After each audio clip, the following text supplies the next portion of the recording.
Going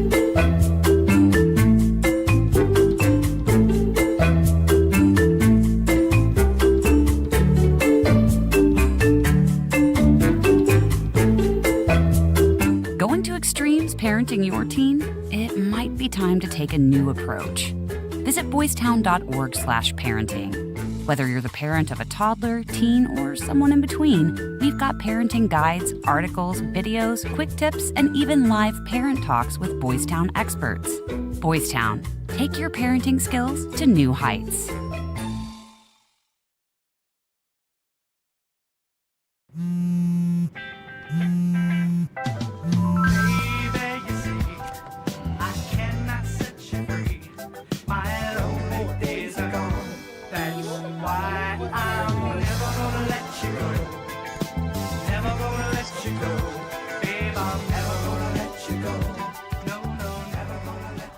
Here you go.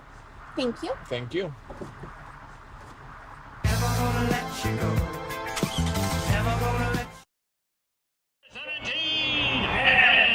Hello, ladies and gentlemen, and welcome to Duck Sanford Stadium. What is looking to be a rainy night tonight, actually, so we might get some rain action. But tonight, hopefully, we will be raining down goals between the Auburn Tigers and the Central Phoenix City Red Devils. Go ahead and give me some keys to this game between Auburn and Central. Kind of been a one-sided rivalry the last time these two teams have met. That's right, Max. Auburn on a 4-game home streak right now, winning streak.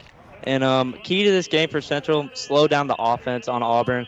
Auburn tends to just camp into opponent attacking thirds. And if Central can slow that down, they might have a chance to pull the March Madness upset today. Yeah, in the month of March, I mean, this would be one of the biggest upsets. Central on the year is 5-5-2. Meanwhile, Auburn sitting at a pretty 10-2-1 and currently nationally ranked at 12th in the nation. So This is a very strong Auburn team. And the Red Devils right now ranked 560th in the nation. I mean, you know, they got some work to do. But, hey, coming onto the road, you know, hey, also you never know in March, Max. You never know in March. That's what they always say in basketball, but this is soccer. Central, this is also something I noticed. They have not played a game since in 12 days. Their last game was on March 14th, but we're going to go ahead and pause for the national anthem. We'll be right back in a couple of seconds.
Back after the national anthem has just played. We are getting ready for kickoff between the Auburn Tigers and the Central Red Devils. One player I want to highlight for the Red Devils is Colby Cook, one of their wings. She actually plays for ECNL, the travel team. That's also a team that Sam Wrights for the Auburn Tigers plays for.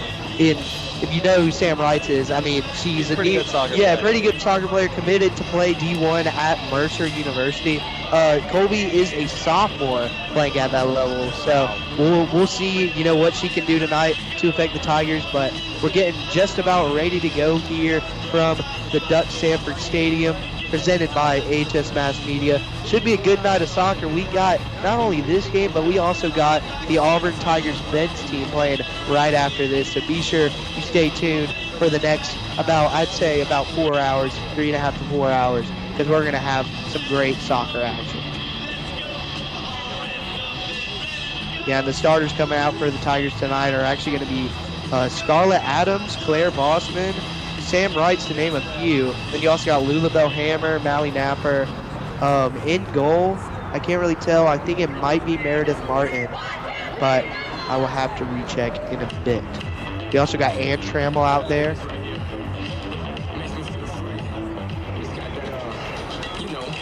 And you know something else that could play into an upset is rain. You know, rain, it actually projected to rain at 5 o'clock. It is currently 5:03. We haven't gotten any rain yet. We'll see, though, if that affects either of these teams tonight. Auburn in the blacks, Central in the white jerseys. Yeah, Central in the white and reds. About ready to kick off here. Alabama. Yeah, Auburn, for state rankings, Auburn is 4th right now with Central at 66th. So definitely would be a sizable upset. Yeah, if it were to happen. 100%. And I think it's going to be Colby Cook to kick it off here, and it is, number 12.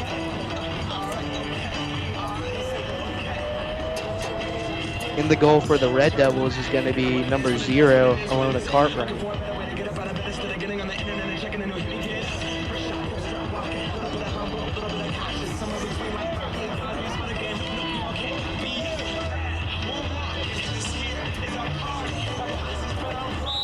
And here we go. We are underway here, live from Duck Sanford Stadium between the Auburn Tigers and the Central Red Devils. Central starting off with the ball.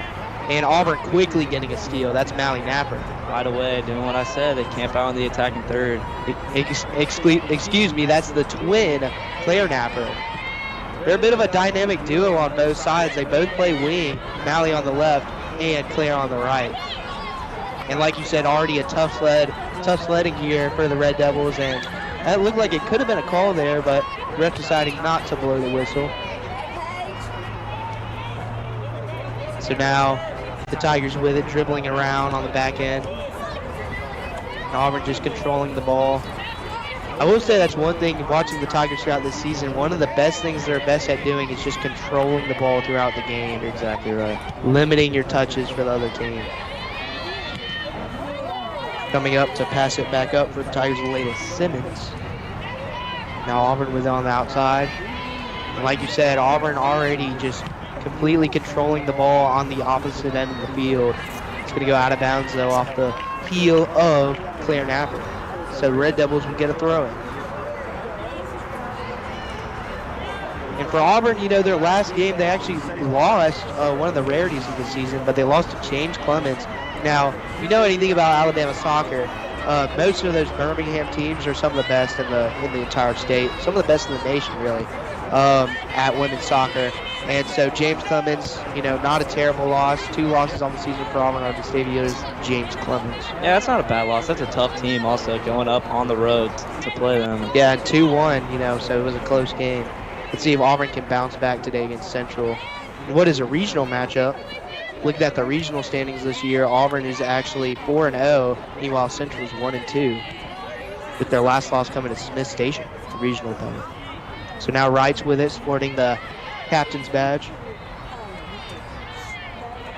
Now going to the right side of the field, going down line. That's Claire Napper. Claire jukes out her opposing player, and now Napper going to cross it into Bossman, and Bossman scores. That was a gorgeous cross by Claire Napper right there. Yeah, Claire Napper just feeding it into Camilla Bossman, who last time we actually broadcasted the Auburn Tigers game was she was the player of the game for us, for AHS Mass Media Player of the Game. Camilla Bossman, just one of the best players that you'll see on the soccer pitch throughout the state of Alabama, throughout the country. She actually started last year as a freshman, so no surprise that she is the first to put the ball in the net tonight. That was quick. Yeah, I mean, barely a little over 2 minutes over in this game, and Auburn already up 1-0. Now Scarlett gets the steal, Scarlett Adams. Yeah, that's something you can't do if you're Central. Central, you gotta try and not hold the ball, but you gotta try and get yourself some good plays, you know. You can't just keep kicking it wildly. You need to be able to pass it around a little bit and try and make a move down the field. You know, it's an interesting stat, Max. Auburn might be on a 4-game home win streak, but Central's also on a 4-game away win streak. Oh, really? So, yeah, so the Red Devils will you know, I mean, somebody's streak has got to go, and we'll see what happens tonight. That's a good steal there for the Red Devils. We just got to try and control the ball here, and it's going to be stolen away by the Tigers.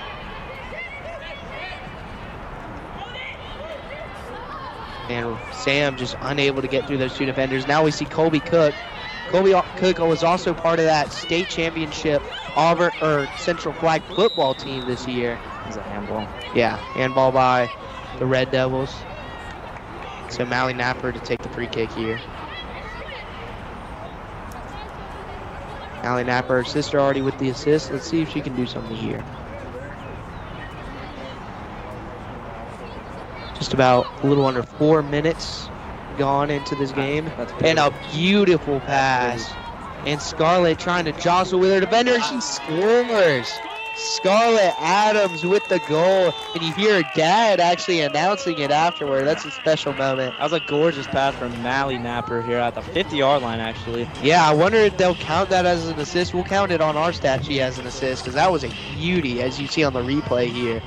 And Scarlett now with her first goal of the night, as well as Camilla Bossman.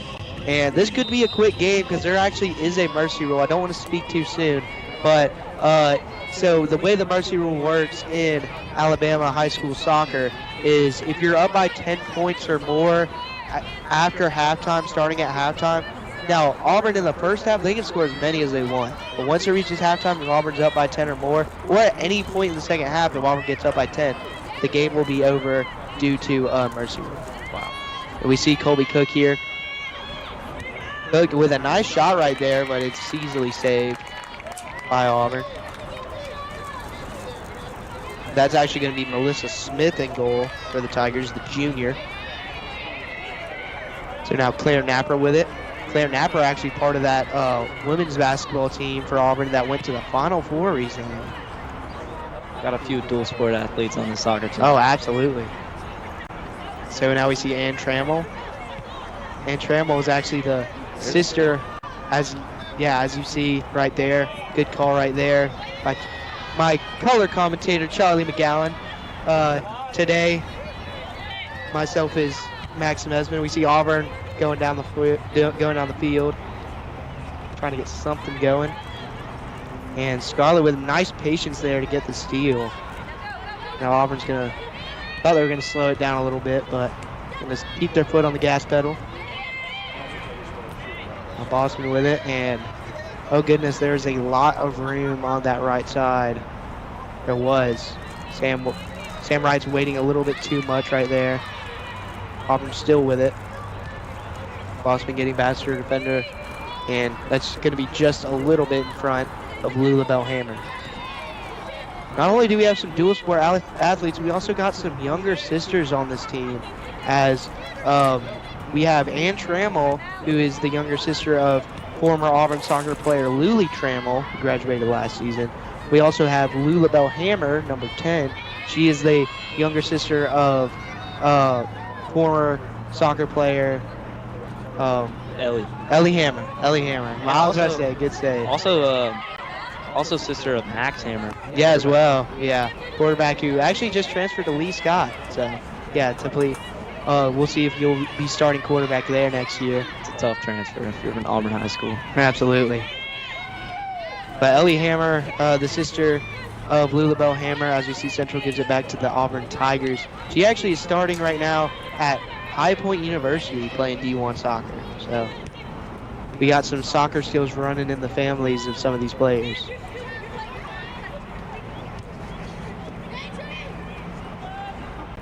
And we see Mally Napper on the sideline, able to jostle her defender. And she tips it out. It's going to be off of her cleat, but it's going to be the Red Devils' ball. Throwing. I'm trying to think of, I know Layla Simmons is the younger sister of a former Auburn soccer player. I can't remember her sister's first name, but I remember she is actually playing at University of Louisiana. Oh, wow. Formerly Louisiana Lafayette, but, yeah, so a bunch of D1 soccer, D1 commits, and Scarlett Adams and Sam Wrights, but also sisters of D1 players. sponsor of athletic families here in this program. Absolutely. The Auburn Tigers are also head coached by Bill Ferguson, sitting on the sideline, entering his 6th year as the Auburn Tigers head coach. It's his 3rd year as the women's head coach, but it's his 6th year as coach of the men's. So now we see Napper. He's going to pass down the sideline. That's going to be offsides. Right, she's getting a little bit too ahead of herself right there, and it's going to be Central ball. As we're just ticking over 8 minutes into this match between the Tigers and the Red Devils. That offside stings because it's hard to believe that wouldn't end up in a goal there. Yeah. You know, if Wrights would have just pulled her run just a little bit, she would have been able to go through the defense quite easily and get to the goal. We see Napper with a nice right foot touch down the line. Napper going one-on-one against the defender, easily gets past her, looking for another cross. Gets it into Bossman. Bossman, and that's going to go in. That one kind of stings if you're the Red Devils goalie, but great offensive attack by the Tigers, and we saw right there the connection that these players have with each other, especially Claire Napper and Camilla Bossman. That is their 2nd time pairing up. Connection is heating up tonight for sure. Absolutely, and so we see the replay right there.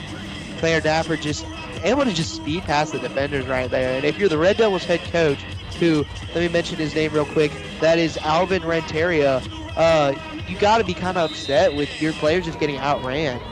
And that's been kind of the story of this rivalry the last couple of years, at least while I've been at the high school, is that Auburn just really has been more athletic than the Central Red Devils, which is not what you could say in most sports, but you know, in soccer, that's where Auburn takes the win. As we see right there, good clearance there by the Red Devils. Still anything, Auburn a little payback for Auburn for all the other sports. Absolutely. Auburn loves nothing more than to get a win in any sport over the Red Devils. And we see another good pass inside. Boston trying to get through 2 defenders, unable to get through it that time. This time Ariana Long just going to tap it out. I just think it's so impressive how Auburn can control the ball down in Central's attacking third so consistently. Yeah, I mean, we've seen it in a lot of games, especially a lot of games recently. The Tigers actually, you know, they lost that game to James Clemens, but, you know, recently they've been blowing out teams, you know. I mean, they blew out Carrollton. Mercy ruled them, actually, in fact. Beat Smith Station 9-0, a regional opponent. Beat Opelika 5-0 and beat Smith Station also the first time 9-0. So, I mean, this is an Auburn team that, A, doesn't allow a lot of goals, mainly because they have the ball the entire time, but B, because they're just so good at just pressing the action and keeping it on the other side of the field.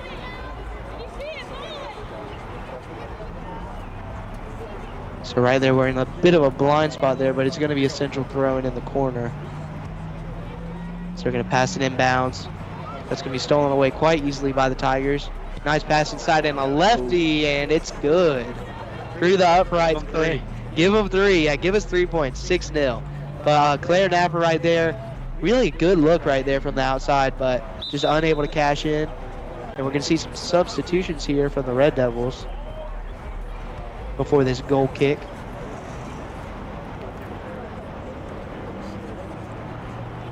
Can't quite sketch out the numbers of the players that are coming in. They're quite small on their jerseys, but looks like it's going to be, one of them looks like they're going to be number 4, Louisa Pace. I cannot tell the other. Yeah, so coming in the game for the Red Devils, it's going to be number 4, Louisa Pace, and then number 2 for the Red Devils, Sherilyn Marino. And just right there, just right away giving it to the Tigers. Just, you know, not very competitive so far, the Red Devils. That's what I'd focus on if you're Central right here. Just try and be competitive, try and get some, you know, tip away steals. They had a few early in the game. Yeah. It's kind of slowed down. Yeah, you gotta just stay in it, keep the pressure on the Tigers. This game, they are not out of it yet. No. Not by any stretch of the imagination. So now Adams with it, gives it back off to Hammer. Hammer's going to go switch fields over to her left winger, or excuse me, her right winger.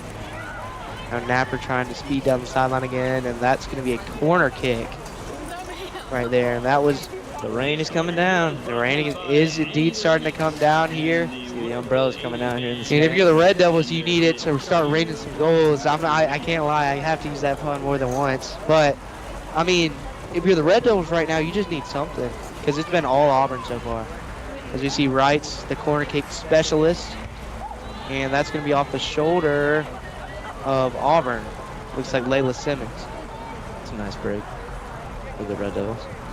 Absolutely here. Maybe this is what gets them going.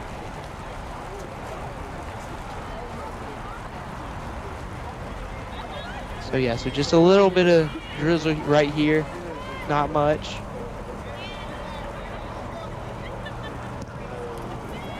And we see that one just kicks right to Camilla Bossman. Now Claire Napper, some real physical play with the defender, but that one's actually won that time by Ariana Long. Some great action right there. Now Sam Wright's with it. Gives it off to Louisa Pace. Now here's a good action here, and this is the danger for Central, or for Auburn. Colby Cook. Colby Cook's got the speed, and what a shot, but what a save. Melissa Smith. That was. Remember the name, Melissa Smith, with a nice diving grab right there. But I'll tell you what, though, that is positive for Central. Very.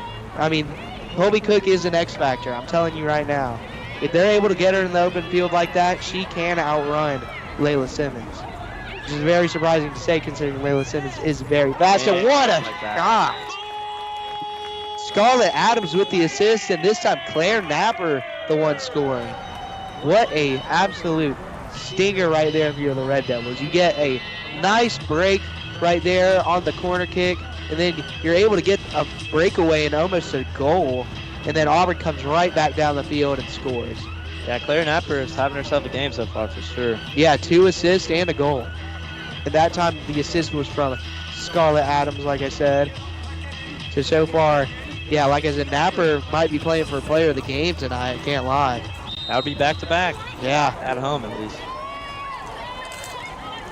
And so, But going back to the Red Devils, if they can get more good shots up like that, that would definitely help out them. absolutely. A little bit, at least. I mean, they just need to get some breaks like that down the field. I mean, even that hasn't been, them being on that side of the field hasn't been a common occurrence. Yeah, that was definitely a rare occurrence. So now Napper with it down line. Is able to just speed past her defender. It kind of gets clipped up. Ariana Long has got to school her the last couple of times they've met up in that right corner. We'll see if Auburn tries to go down the left field line this time. Now the rain's coming down pretty hard. Yeah. We're actually going to have to close up these blinds a little bit, so just to not affect our wirings and stuff like that, things of that nature. So we now have Camilla Bossman, and Bossman with a nice break, and she passes it to a wide open Scarlett Adams. And another goal for the Tigers. That was just too easy.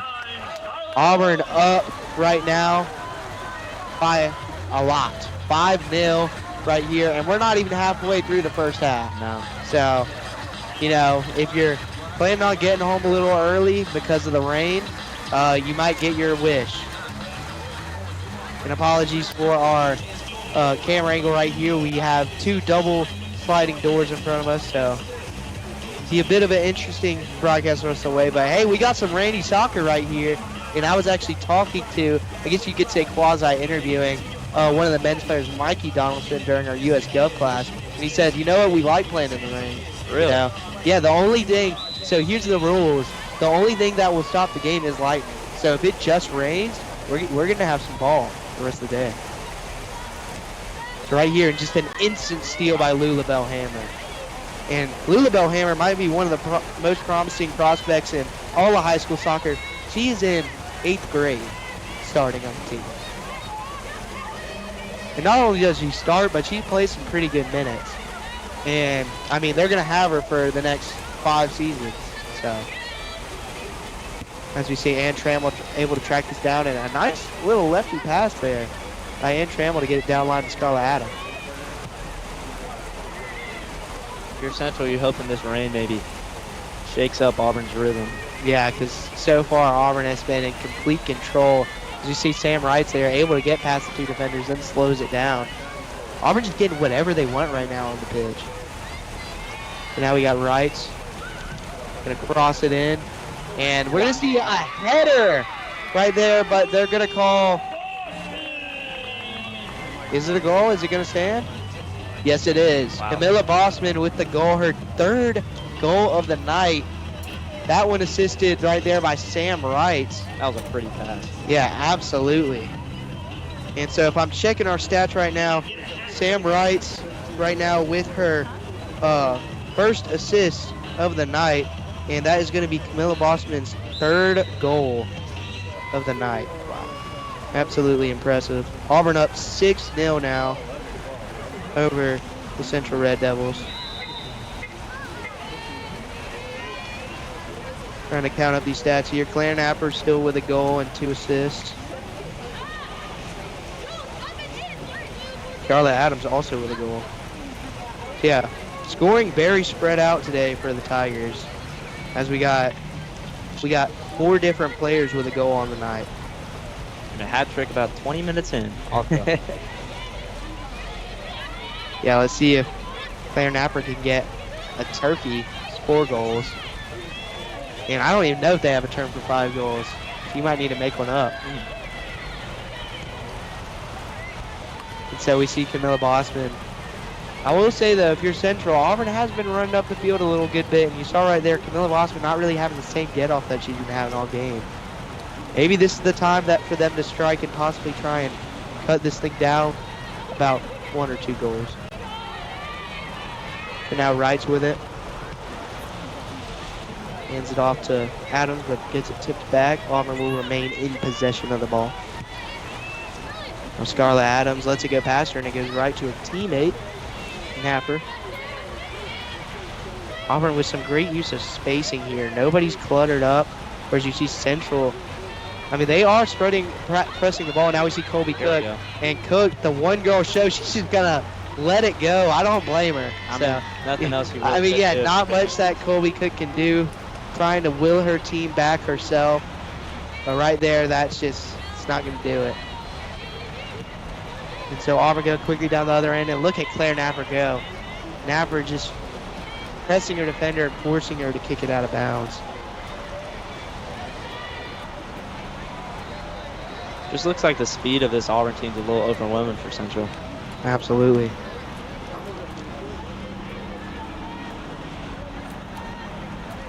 And so right now, a stat update, your official stats for the Auburn Tigers so far. Sam Wrights with a goal and 2 assists on the night, one coming off a corner kick and then one coming off a little cross from just outside the 20. And then you got Camilla Bossman with 3 goals, just basically a one-girl show. I mean, she is just so amazing every time she steps on the pitch. And Claire Napper with 1 goal and 2 assists. She was kind of the leader early on in the game. And then Scarlett Adams with 1 goal and 1 assist on the night. You can make a case for any of them for player of the game right now. Absolutely. In terms of goals, I mean, obviously Camilla Bossman with 3. But then assists, I mean, you got Sam Wrights with 2 and Claire Napper with 2.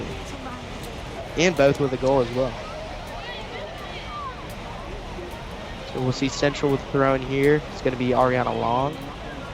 I will say Long has kind of impressed me there as that back left defender for the Central Red Devils. He's kind of, Claire Napper's schooled her a couple of times, but she's done a good job on Claire Napper. Yeah, absolutely. So now we see Layla Simmons going to track the ball down. Colby Cook, I mean, look at the speed. I wouldn't be surprised if she does track as well as flag football and soccer. And it will be Central ball there, so some good effort by Colby Cook to press the issue on Layla Simmons. If you're Central here, you know, on this throw-in, I would try and get it to Cook. And that's what they're going to try and do. Well, they tried it for sure. Just bounced a little bit underneath her feet. Now Boston with it, and Boston's running. 4-on-4 here for the Tigers. This is trouble for Central. And so Lulabelle Hammer now with it. She's going to give it off to Claire Napper. Napper against Long. She's going to go fully across the field, Scarlett Adams. And Adams going to go down line to Napper. Pass was a little bit behind Claire Napper, Mallie Napper. So slow down the offense a little bit. Now Hammer with it, and look at the space. Yeah. Auburn Tigers going to cross it in. And there's 2 players there. Let's see if one of them could get it. Adam's trying to track it down. Good job by Central. Yeah, absolutely. I mean, you had two offensive players in there for the Tigers. Neither of them able to get the goal. So now it'll be the Red Devils throw in.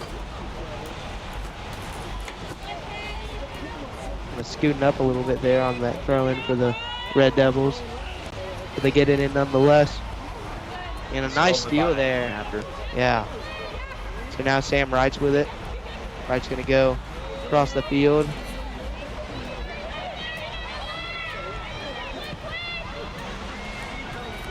Now we see it's going to be Camilla Bossman putting a little move, and that footwork is so impressive. That footwork was very impressive indeed, but that's going to go out of bounds. The pass just a little too strong. It's going to be a Central throw-in. It's still on Auburn's attacking third. So, like I said, dude, they just camp out. Yeah, they just camp out on the attacking third, which is a good thing. And, you know, one of our interviews with Coach Ferguson, I remember him saying that, you know, he wants them to control the attacking third. That's one of the things that you could say they're doing that pretty well. Yeah, absolutely achieving his wishes. One of the ways they made it to state last year, trying to make it back.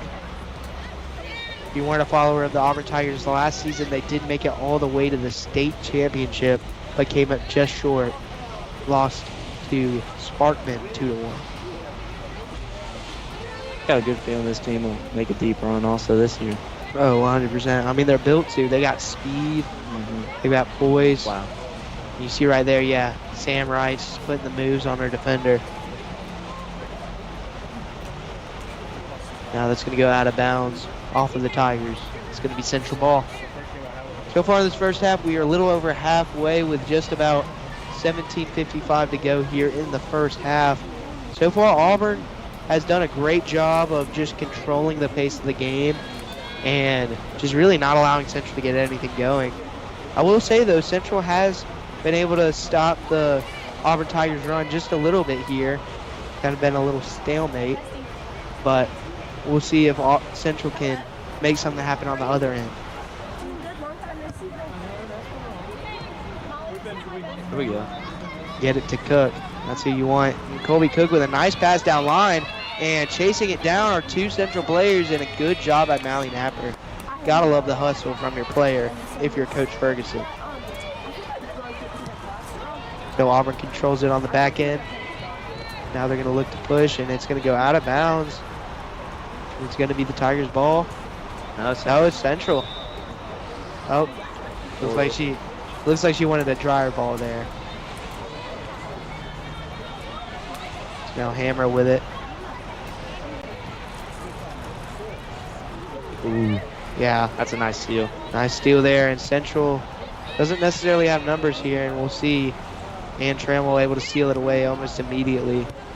Now Scarlett Adams going to go down to Napper, and oh, what a move. Absolutely just putting Sherilyn Monroe on skates. Maybe give her a mouth.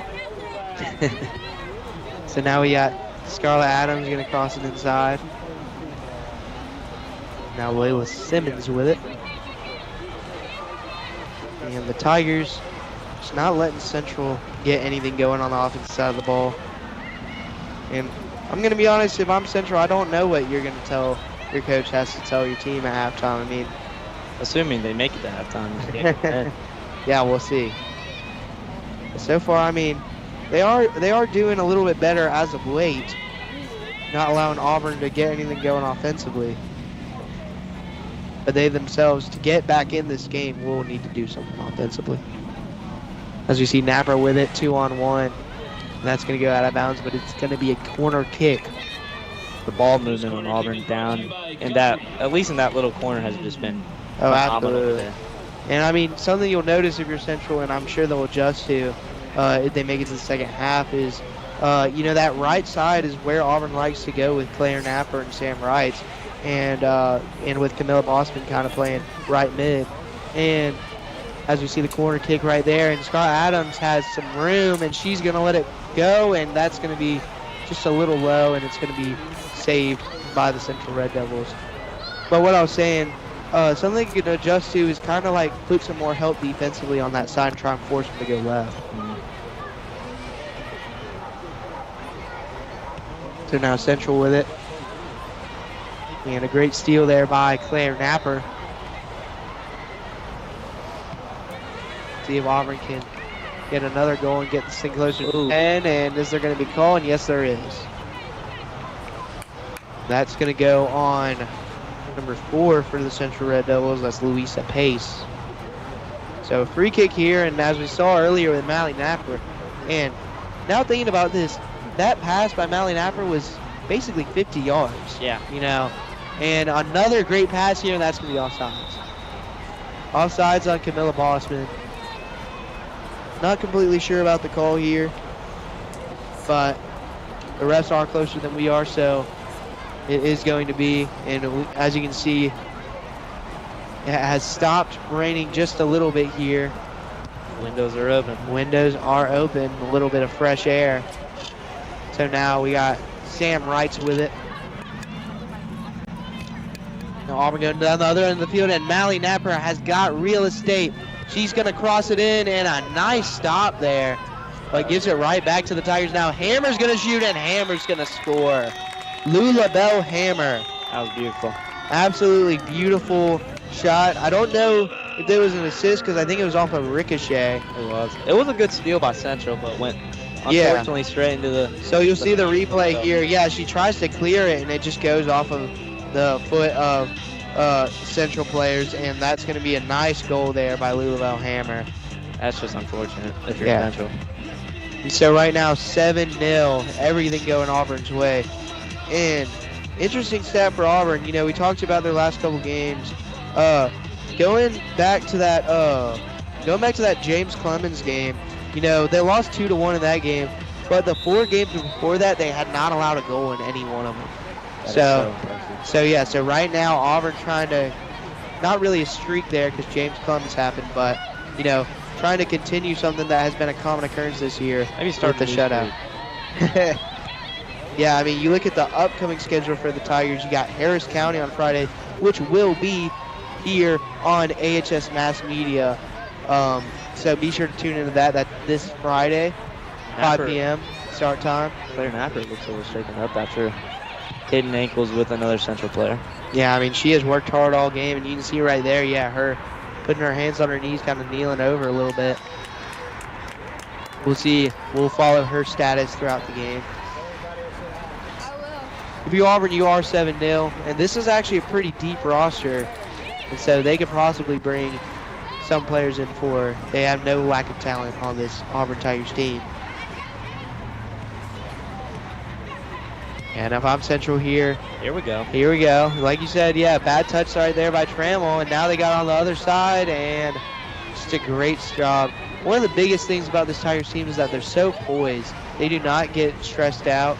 Earlier when Colby Cook had that little run, Layla Simmons was able to track her down. Now we see a great pass there and a great job by Claire Napper staying on sides. Now Napper, she 1-on-2, able to get past both defenders. Gonna put it up. It's good again. Give him 3. You see that leg power by Napper though. I mean, fading away to her right, able to kick it back to her left and still get it over the goal. Yeah, that's insanely difficult. And so the goal was no good, but the field goal was, but it will be a Central goal kick as we creep up on 11:45 to go here in the first half. So I guess Napper's all right. Yeah, I would assume so. Yeah, certainly playing like it. And so, wow, right back to Hammer. And you just can't do that off goal kick, no. You know? I mean, like if you're Central and we see a beauty right there, and that's just too easy. Camilla Bossman with the turkey now. 4 goals, 3 goals is a hat trick, 4 goals is a turkey. And let's see if she can go for 5 here.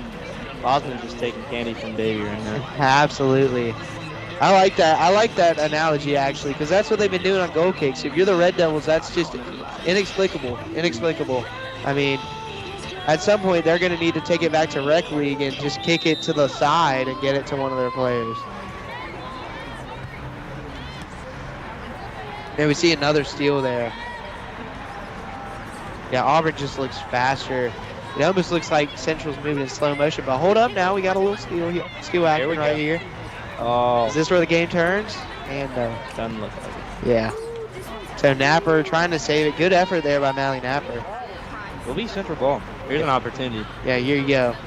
And I know Colby Cook's on the other side of the field, but I would say get it to her if you're the Red Devils. She already proved to be a problem on a couple occasions. There we go. And we see them, yeah, trying to get across field. And we got a little hole here, trying to track it down, but Ann Trammell just with some nice speed there. It's that speed, a little overwhelming for Central when they're trying to attack. Yeah, Joanna Vega just didn't get a great step running for the ball. It will be a throw-in for the Red Devils. Wow, looks like a big basketball substitute. Oh my goodness, yeah. I need to call in, calling Coach Chris Brandt for this one. Summoning the whole team. We see Camilla Bossman. I hope that he actually keeps Camilla in the game. I want to see her get that five goal game. Would be absolutely insane. Yeah, it'd be fun making up a turn for 5 goals. Yeah, I know. Trying to think of one right now. So the Tigers with it. Napper looking to send it, and she does for Sam Wrightson. What a nice move. Will they call offsides? No, she was great. And that's going to be another goal. That's just too easy. Absolutely well timed. We'll see on this replay. I thought she might have been a step or two offsides. Yeah. I did too. Let's see this replay. I'm not complaining, but And no, I actually think she's on because not only the center defender, but if you look back, the left back for the Red Devils was a little bit far back, and it was because she was trying to stick to her man, Claire Napper. And so the goal is good. the goal was great, but the pass was better. Yeah, the pass was absolutely. That's 2 now for Mally Napper that have just been absolutely insane. And so Auburn now up 9-0. And with 9:36 to go, we might get a mercy rule. We might get a 1/2 ball game here. So it might be called early. If you're the Red Devils here, you just don't want to get mercy ruled, especially against a rival. And so doing whatever you can here to score a goal. And we got a little bit of Song X soccer action right here. Got some Macklemore playing over the speakers here. Maybe that'll juice up the Central Red Devils. And here we go, Colby Cook. And what a nice stop there. That was by number 27. Pretty sure that's going to be Meredith Martin. That's going to be offsides. And I didn't even notice Auburn, completely substituted basically their whole lineup in. Yeah, they took Camilla out. And so, yeah, I know, not going to get that 5 goals, but a turkey is pretty good. Oh, yeah, you could say that.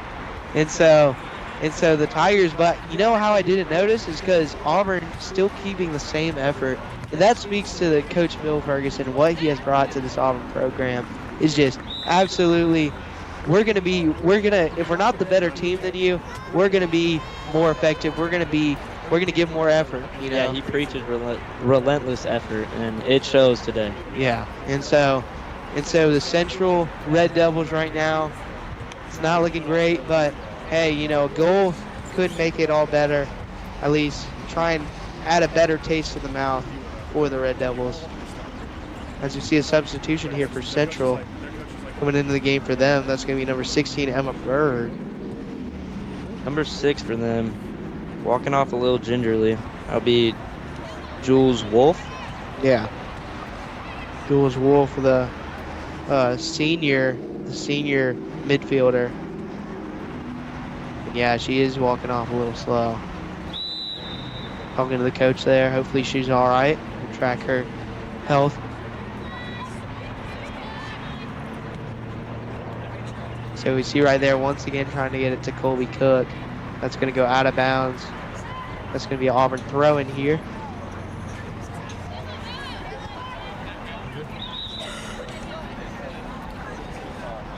Like the Central throwing. It is. And also another substitution here for the Red Devils coming out will be Louisa Pace. And coming in, looks like it's going to be number 9, Trinity Whittington.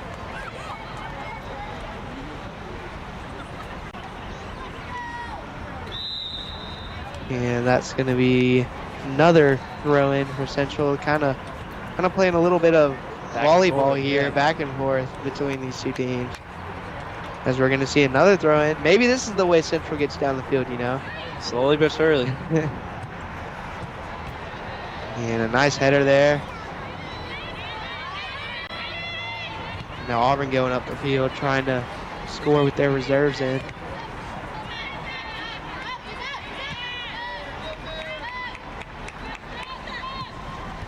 Central trying to make a little bit of a move, just can't control the ball. No, we can't. Just multiple bad touches, and we'll see Peyton Bishop get her first touch of the game. Now Meredith Martin with it. And Peyton Bishop has got real estate, and they're going to call it offside. I don't think she was. That's a tough call. Yeah. You know, with a replay, I mean, I feel like that would show that, because I was following her when she had the ball, and it looked like after she gave it off, she stayed behind the defenders. Maybe the refs, looked up at the Jumbotron. Bit of an interesting call, but Auburn is up 9-0, so. Yeah, I don't think it'll affect them much. Yeah, not too much, not too much sympathy from the ref, and they will get it right back, so it won't matter that much.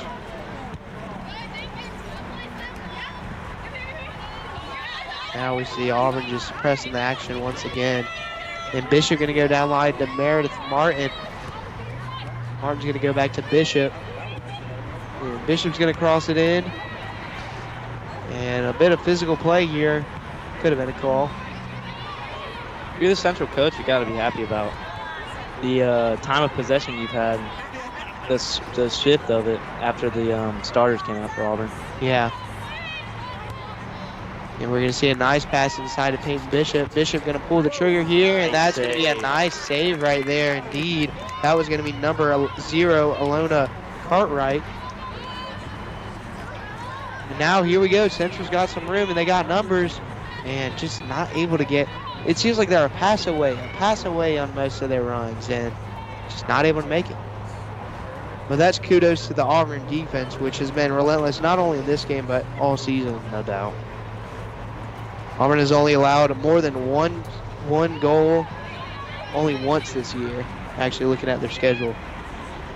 In the game that they allowed more than one goal, they still won. So the Auburn team very strong, looking to make another run.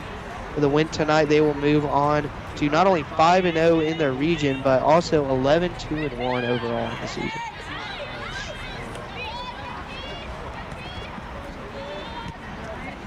So now Abigail Counts with it on the outside. Now going down line. That would have been a nice move. It would.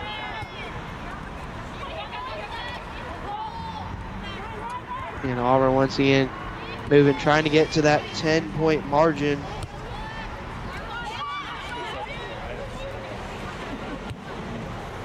It's going to be out of bounds once again. It's going to be Red Devils ball. Central definitely getting more opportunities now that starters are out for Auburn. Yeah, absolutely. Maybe they could sneak a goal here in. Yeah, if you're the coach of the Central Red Devils, you also got to be happy with your team's continued effort. You know, you're down by a good bit. Coming back is. It doesn't look like they've given up though. No, absolutely not. And that's what's got to please you as a coach. You know, not giving up, not backing down. Especially against your rival, that's something that you need to see. So throw in here for the Red Devils as we creep under 4 minutes to go here in the first half. I see Abigail Counts with it. Counts just dribbling up. They're giving her room. Counts just taking it herself, gives it off to Peyton Bishop, and now it's going to go down line for the Tigers. Oh, nice move. And that's tipped away by the Red Devils. Great job there by the Red Devils defense to stop the attack. Yeah, Johanna Vega. That was a really nice play. Now here, Auburn looking to cross it in. A nice move right there. Ref thought about calling a foul there. Gonna hold the whistle. Bishop able to get it on the back end. And just a little bit of too hard of a touch. Auburn's going to get it back, though. Drive inside. They're just not pressuring Auburn at all. No, they're not. So now Bishop with it. Auburn looking to switch field. Here we go. And we see a header right there. Now Allie Bankson with it. Nice move right there. Auburn looking to make a run on the right field side. Yes, it will be goal kick.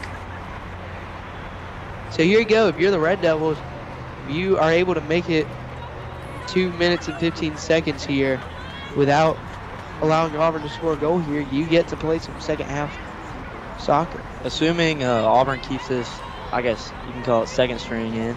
Yeah. I feel like Central has a chance to attack a little bit more than they did in the first half. At least the 100%. first half of the first half. Yeah, 100%. And like I've said, repeated throughout this game.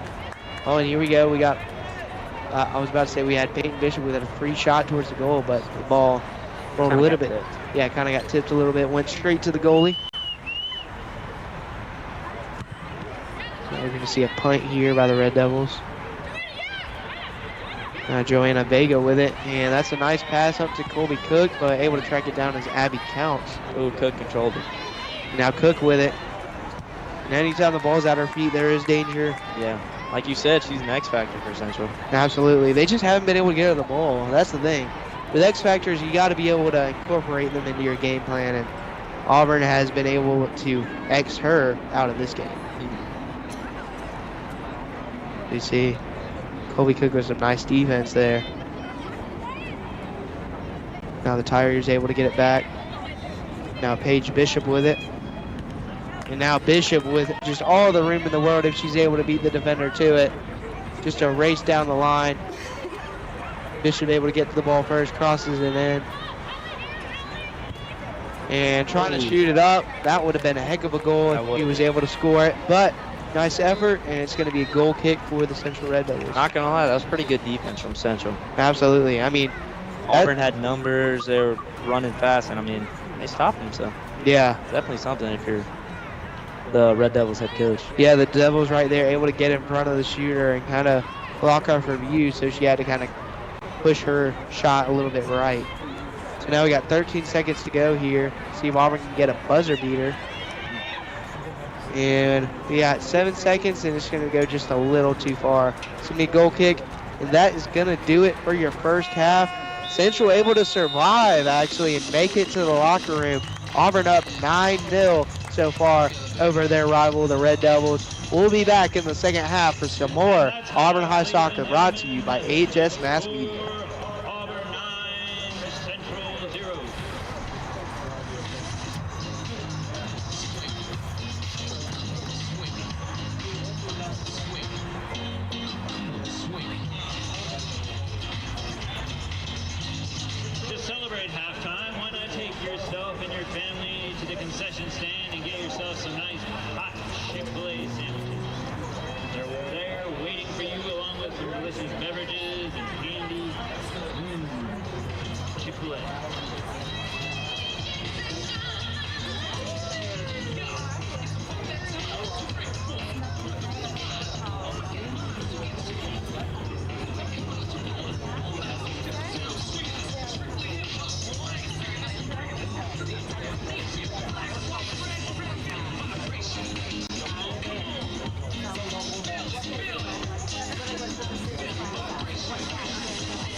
few moments to recognize our sponsors this evening, ladies and gentlemen.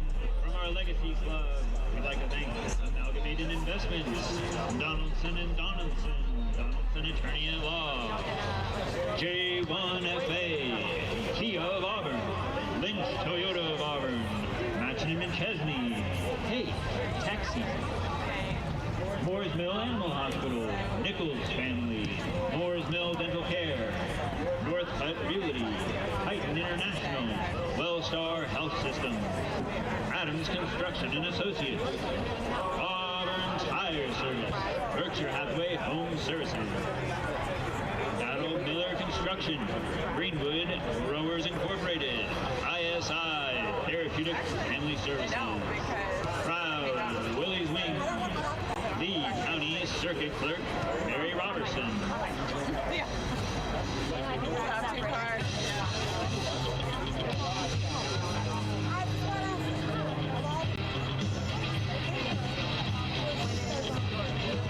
We'd also like to thank Renovation FA Corporation, Oral and Facial Surgery of East Alabama, Stacy Norman Architects, South State Bank, the Orthopedic Clinic, Tim Jones, Farmers Insurance Group, Allen Orthodontics, Auburn Dermatology, Arcall Automotive, Eric McDade State Farm, East Alabama Custom Plumbing, GL Pack Incorporated, Ferguson Psychology LLC, J.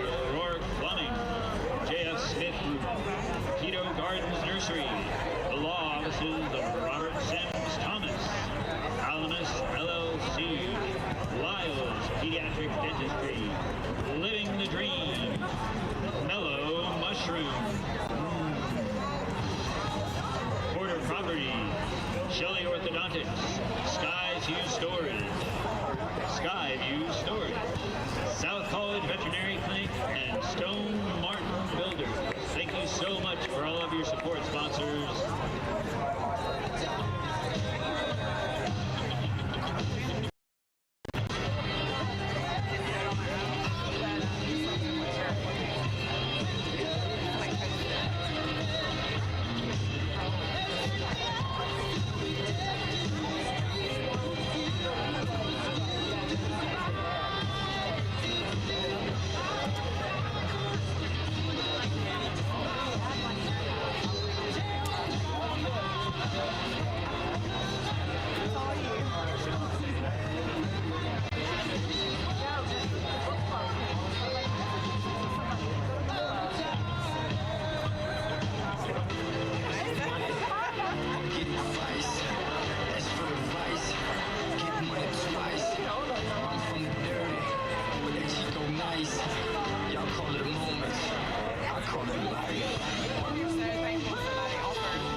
That's right. And welcome back. After halftime, we're getting ready for the second half here between the Red Devils and the Tigers. Auburn in control so far, up 9-0. And the way Alabama high school soccer works is if you get to 10-0 at any point in the second half, it is a mercy rule, or if you get up by 10. So it could be a short second period, to say the least, between the Tigers and the Red Devils. But what have you seen so far in this game from the Tigers that has helped them get up 9 goals? Well, like I said earlier in the first half, they just camp out in the attacking third. They really just, the ball movement's really nice. Their speed really helps them against Central when they're trying to defend, at least.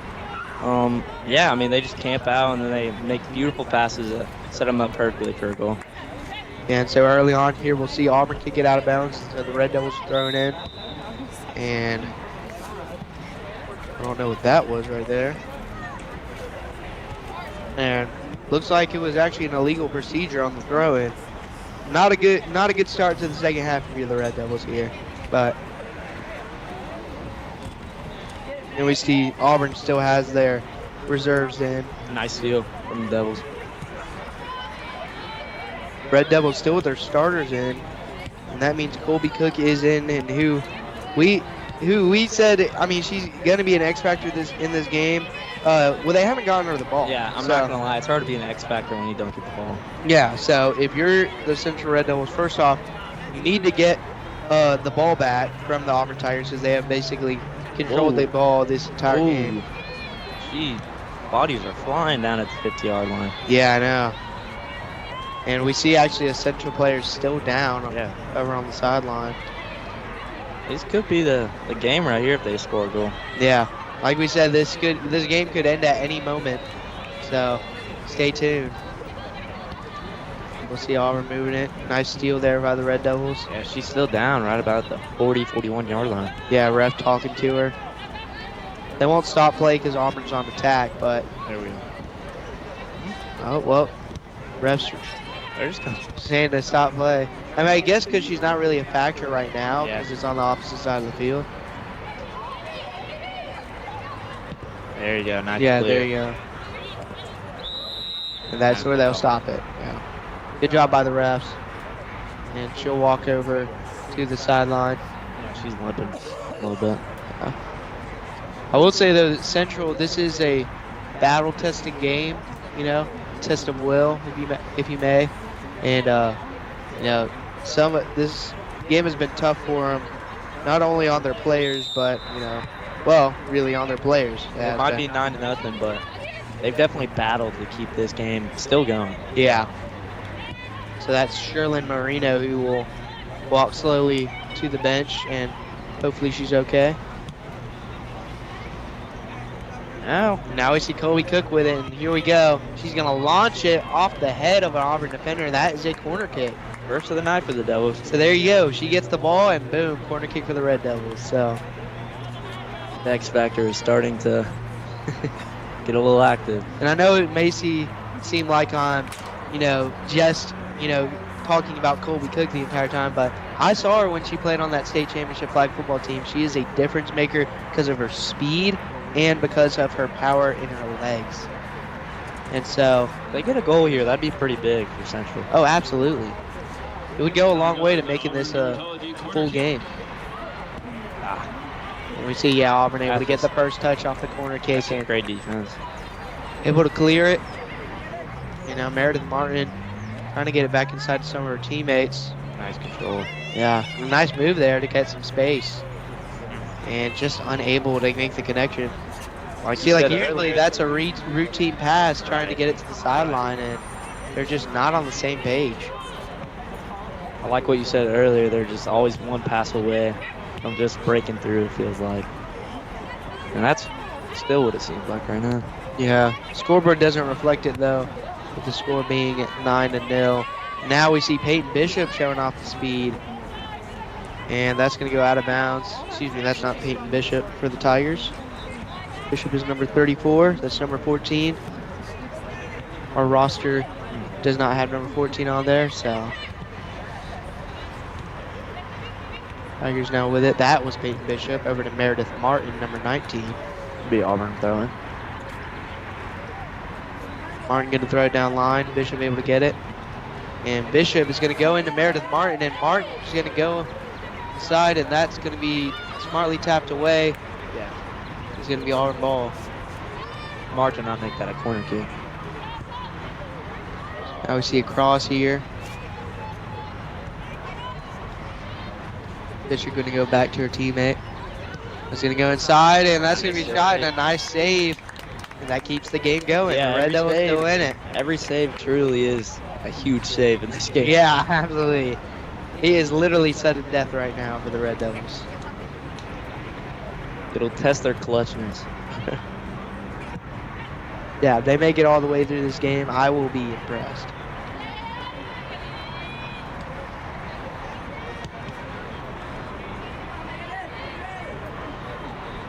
And Auburn once again controlling it in the attacking third. And right there, This steal. That was a huge opportunity. so now we're going to see the cross inside to Peyton Bishop, and Bishop ends it. That'll do it. Peyton Bishop calls game, and Auburn wins over the Central Red Devils 10-0. That was a beautiful pass. Absolutely. Beautiful pass and beautiful goal. as we're about to see the replay here. But the Auburn Tigers are going to move to 11-2-1. As you see right here, a beautiful pass inside, and then Peyton Bishop able to just seal the deal. And so Auburn Tigers going to move to 10-2-1, or excuse me, 11-2-1 and 5-0 in their region. And they'll look on to Harris County coming up this Friday. But don't go away, because coming up is going to be the men's game, just about 10 to 15 minutes between the Red Devils and the Tigers, men's edition.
can't tell how someone feels just by looking at them or what they share online. To the outside world, our lives may look perfect, even if in reality they aren't.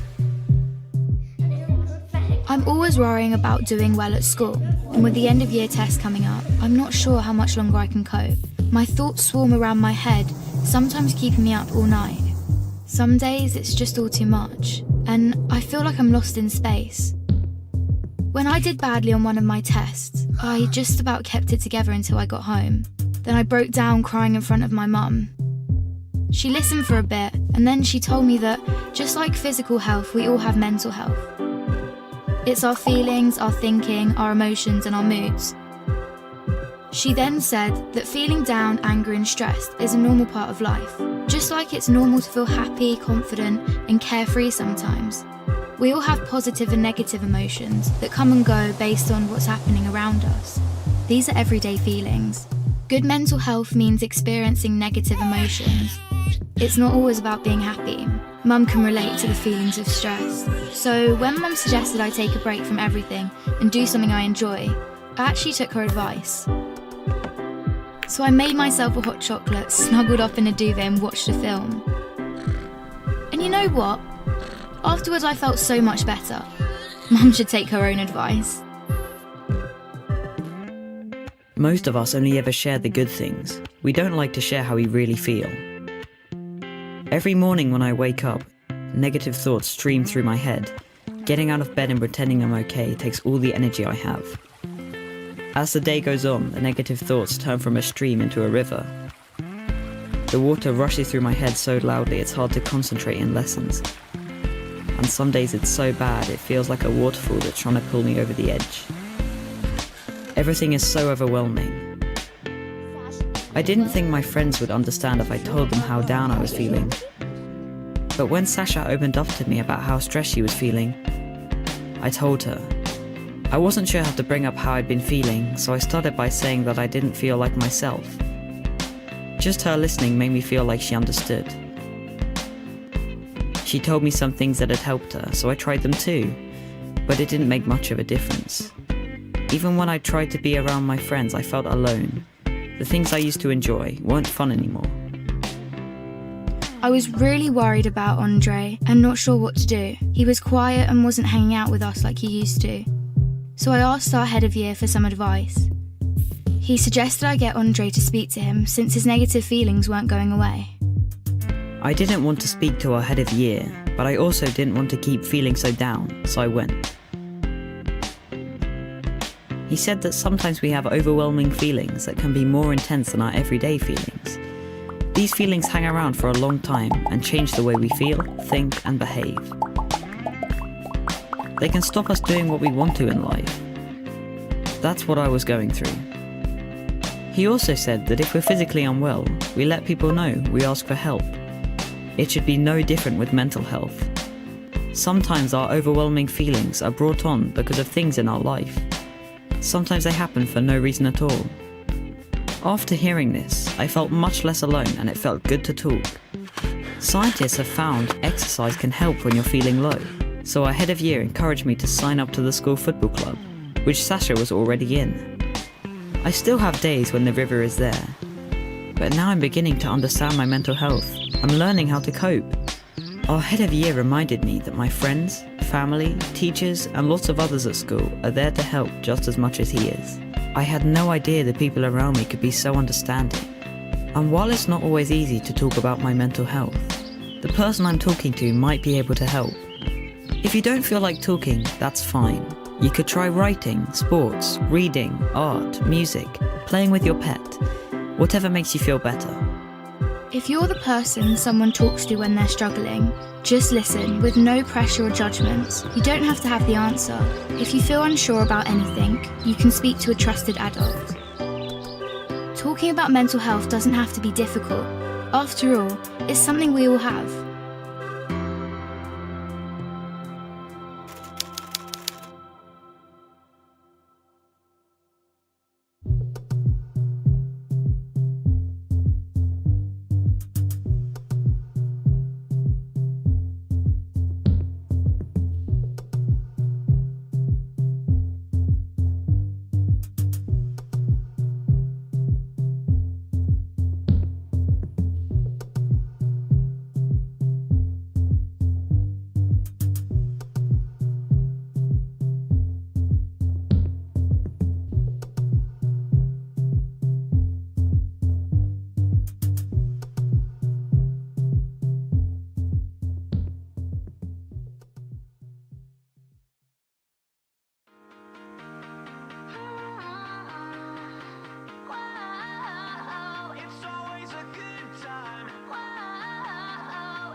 Hey everyone, my name is Michelle Bloom and I work at Drake Middle School in Auburn.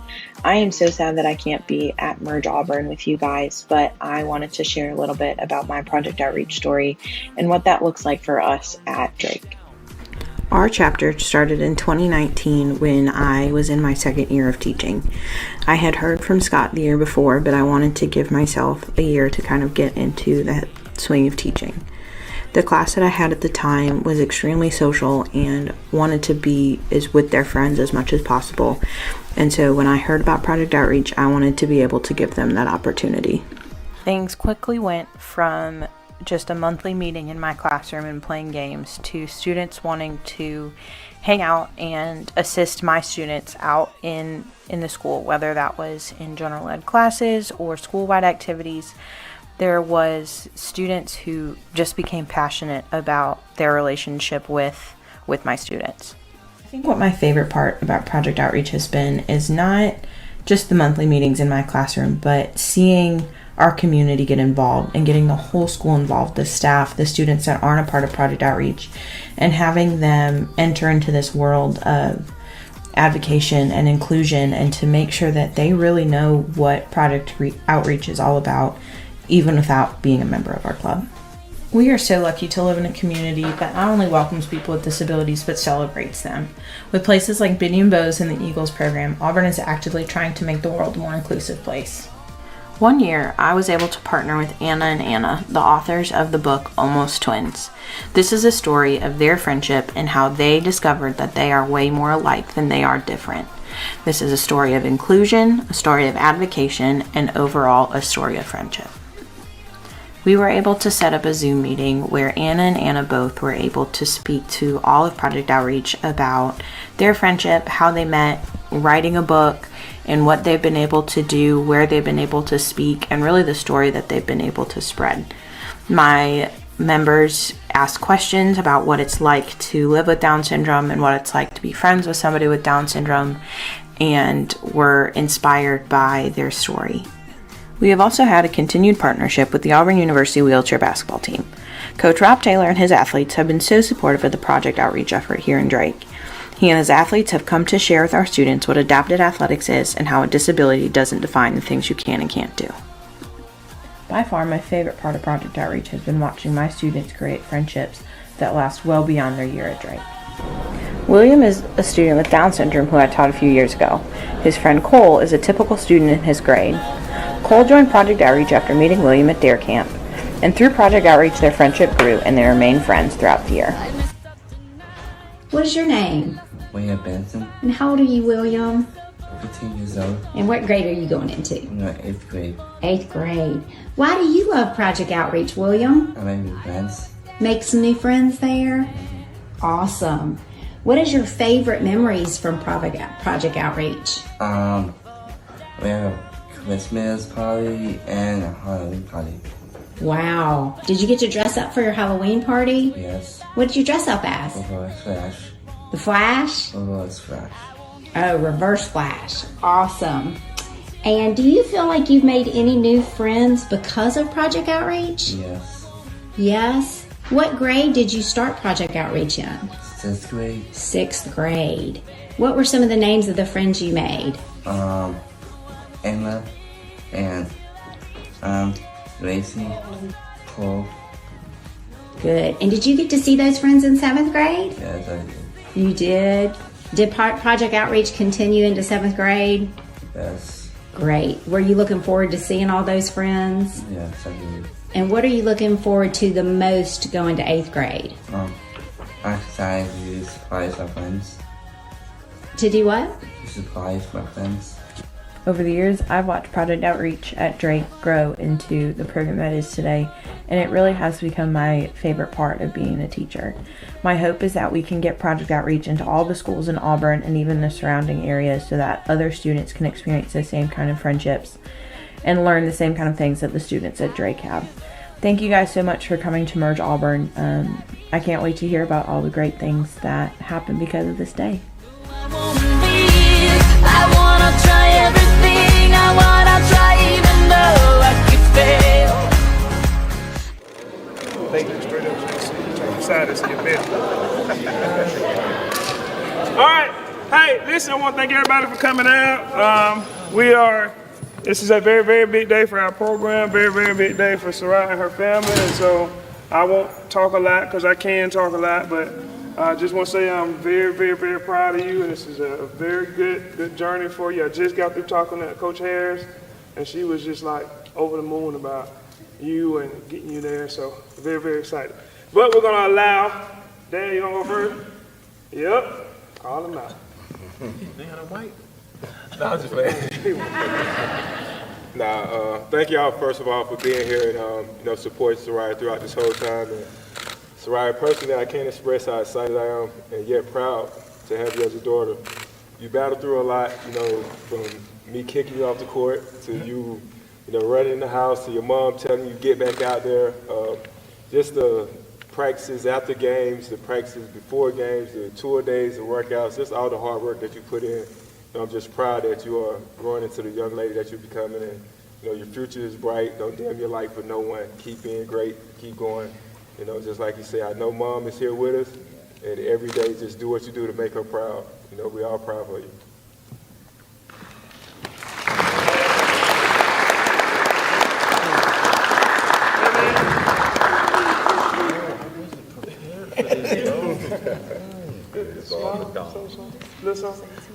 Speech. I gotta go. I'm not prepared for this. Anyways, I would like to thank y'all for coming out and being here for my sister signing. And personally, I'd like to say I'm really excited for you to go play at the college level, and I'm very excited for you to see you play there.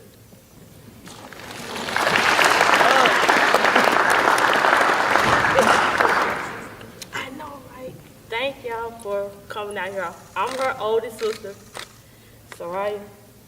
Baby, I was so proud of you. I was very proud of you. Do the thick and thin, you being on the road and everything else. But Mom is looking at us right now, smiling.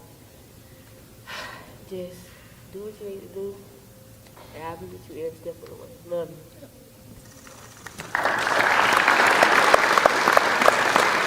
Grandma, what's Grandma first? Grandma.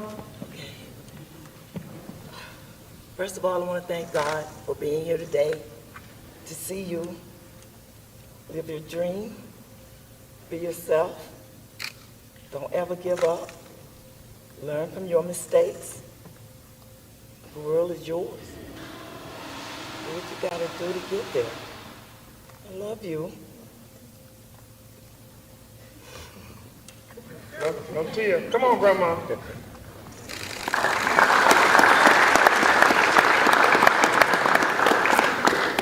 First, I'd like to take this opportunity to thank each of you for coming out and sharing in this opportunity for Soraya. I know my daughter is very proud at this point, and so am I. Soraya has worked very, very hard to get to this point, and she's done a marvelous job, I know Shayna was hard on you, and I know I've been hard on you on those free throws, but just know that it's all in love, and that we're here to support you through everything, thick and thin. You've overcome a lot of adversities over this last year, but God is pleased with everything that's going on, and He's very proud not only of you, but He's also proud of you, Marquise, for stepping in and doing what a parent does. You're not just a father anymore, you are the parent. And I know God is pleased, and Shayna is very pleased, and I'm very proud of you myself. So thank you very much for what you are instilling in your children.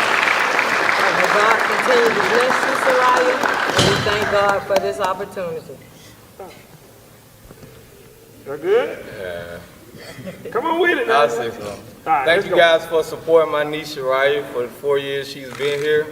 I haven't been able to catch many games because I live in Florida, but when she first came in this world, I told my brother and Shayna, this girl look like she has been here before, and she ain't proved me wrong yet. And keep going and being as great as you can be. And I love you.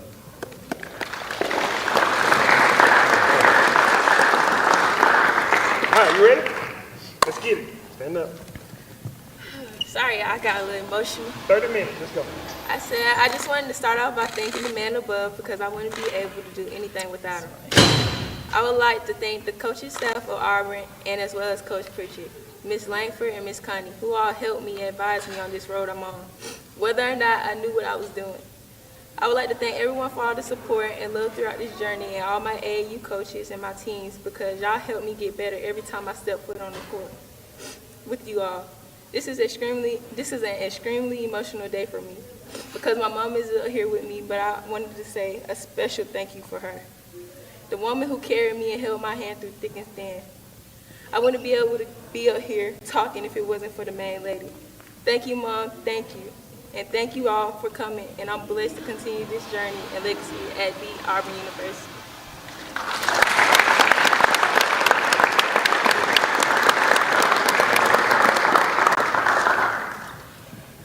Counselors, teachers, anybody? Say anything? All right, if not, let's sign. Oh, my bad.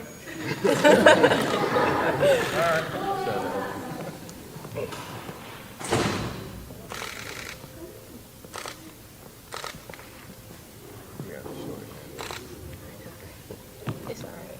I didn't practice.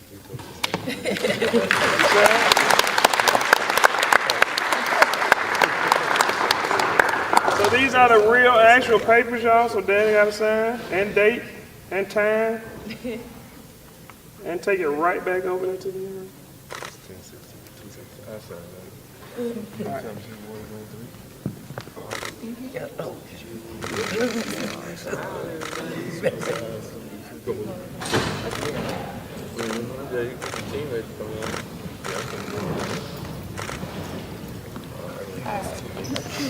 Get a picture of graduating.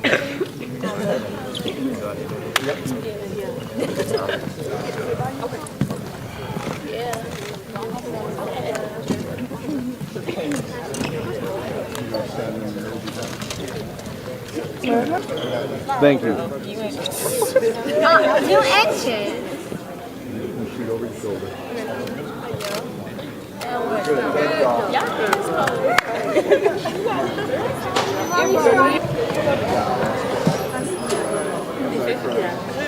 that's a good picture. Hold on. 1 second, y'all.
5 years.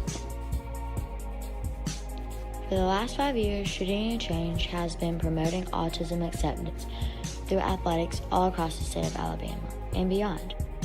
5 years. It was actually a little more than 5 years ago when Drew and Jenny Lee Powell found out their son Parker was diagnosed with autism. And when they decided to do something to make a difference, Drew teamed up with their friend and co-worker Scott Parks and Project Outreach Gulf Coast to take this idea and make it actually happen. 5 years have gone by since the first Shooting and Change began. Almost 5,000 shirts going all over the state of Alabama have been produced to bring attention to a disability that impacts 1 in 54 children. So much has taken place in the last 5 years. We've had some amazing successes. We've seen some devastating tragedies. So the truth is, even after 5 years, with all the positive circumstances taking place from so many different people and organizations, there's still a long way to go. We've helped tremendously with the awareness, but acceptance and understanding are two goals that we continue to seek to achieve. Accepting students with disabilities for who they are, understanding the individuals with autism and their families, and the challenges they face each day, yes. We still have a long way to go, but until we have reached these goals, we will keep doing what we're doing. We will keep promoting acceptance of students with disabilities. We will keep seeking to put Project Outreach chapters in every school in the state of Alabama. We will keep striving to share our vision and mission. We will keep shooting to change. I'm Parker Powell. I'm shooting to change. Until next year, love Project Outreach.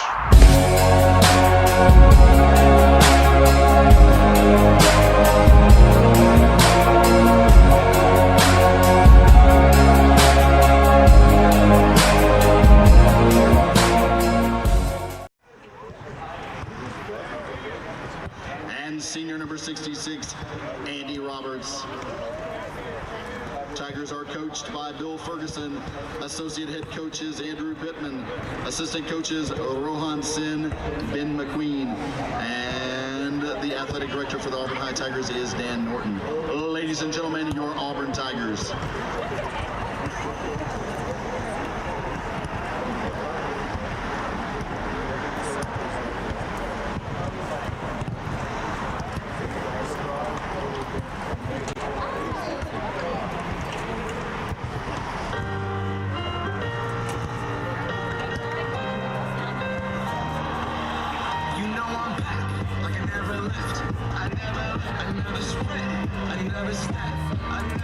Another day, another breath, chasing dreams, but I never slept. I got a new attitude, the movie sunlight was a piece of mind. Seeking a find, I can sleep when I die, want a piece of the pie, got the keys to the ride. No straight, I'm on my way, get on my way, I'm running late. What can I say? I heard you died twice. Once when they bury you in the grave, and the second time is the last time that somebody mentions your name. So when I leave here on this earth, did I take more than I gave? Did I look out for the people, or did I do it all for fame? Legend is Exodus, searching for euphoria, judging through the mud to find the present, no ignoring us. 20,000 deep up in the street like we some warriors. My mama told me never bow your head. I feel glorious, glorious, got a chance to stop you. I was born for this, that's who I am. I made it through the darkest part of the night, and now I see the sunrise. Now I feel Just a moment, we'll ask both teams to line up for the playing of the national anthem. I'm feeling glorious. The crib looking victorious. You know that we've been going since we hooked up at DeLorean. Wait, what?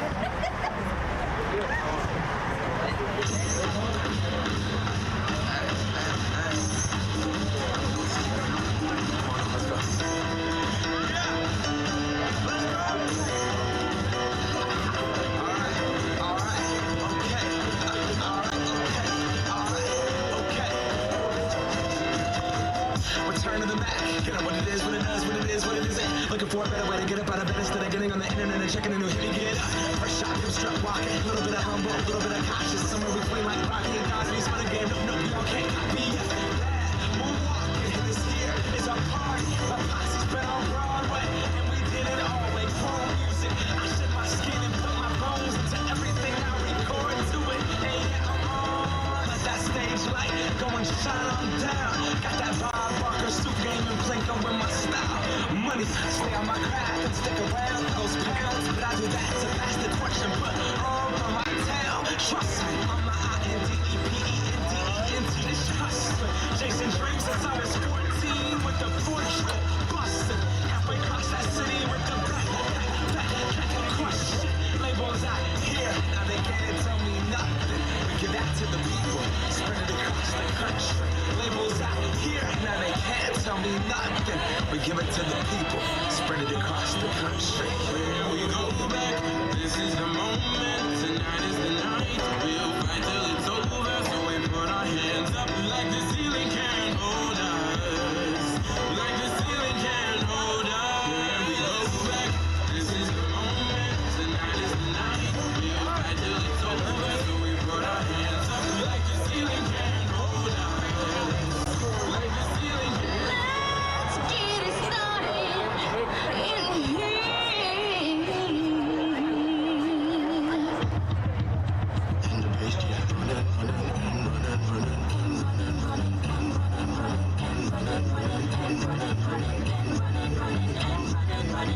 In this context, there's no disrespect, so when I bust my rhyme, you relax. We got 5 minutes for us to disconnect from all intellect and follow your intuition, see it, so I'm the way from tradition. Cause when we be out, when it's be out, and when we believe out, we wow. Burn it till it's burned out, turn it till it's turned out. Act up from Northwest East style.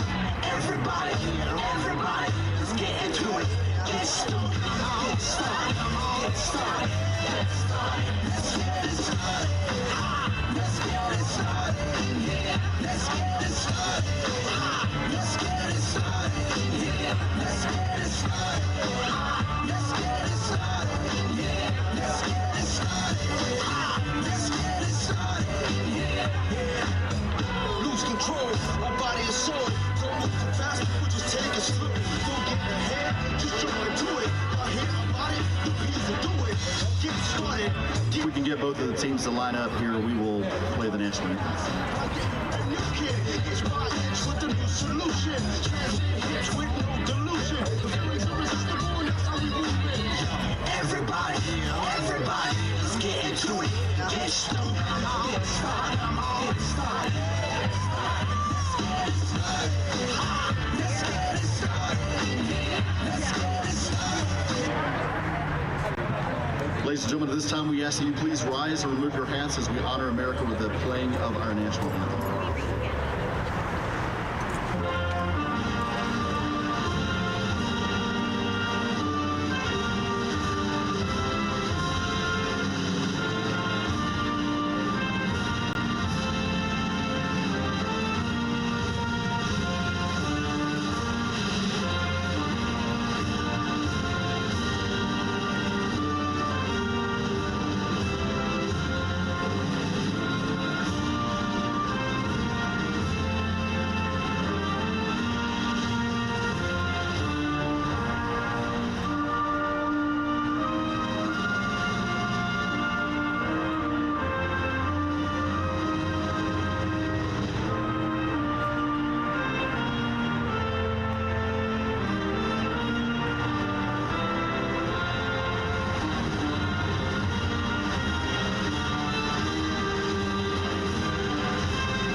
Bring them out, bring them out, bring them out, bring them out. Come on. Bring them out, bring them out.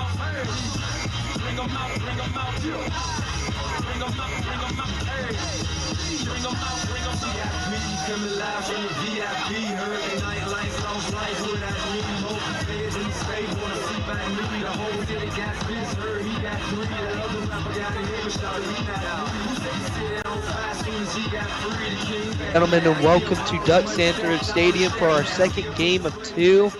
This one between the Auburn Tigers and the Central Phoenix City Red Devils. This time it is the men's teams going at it. I'm Max Mesman, your play-by-play commentator, joined by our first ever female commentator in HiDef AHS mass media history. It's Molly Gray. Molly, how are you doing today, and what does it mean to you to be making history today as our first ever female commentator? I'm doing pretty good today. It's definitely kind of scary being the first, so I'm kind of setting the field here, but I'm very excited to see how I do and how it goes, and I'm very excited to share my first experience and every female's first experience right here. Yeah, that's awesome. I mean, paving the way for, more female commentators to come here at Auburn High School, but we're getting ready to kick off what should be an exciting game between these two high-scoring offenses between the Auburn Tigers and the Central Red Devils. Central not having the best year so far, 3-8-1, whereas Auburn, on the other hand, really having a great year. Meanwhile, last year when they didn't really make a lot of noise in the playoffs. This year they're looking to make a lot of noise. Right now with 9-1-3, only one loss on the season so far. What are the keys for the Tigers and the Red Devils to come out of this game victorious? I mean, their defense really needs to get up there, but I think so far that they just need to really try to get their heads together and really, Yeah, I mean, no, I understand. I mean, we got the lights coming down here. They're about to do a light show, and they're about to kick off this game between these two rival teams. Auburn has won the last 5 meetings of this game, so it's been pretty one-sided in this rivalry. And Central, it would be a big upset if they were able to come out of this one victorious, especially after their women's team got mercy ruled in the first game 10-0 in the second half. But we're getting ready to kick off here. Your captain for the Auburn Tigers today is going to be, it's looking like it's going to be number 17 for the Auburn Tigers. That's going to be Cohen Park.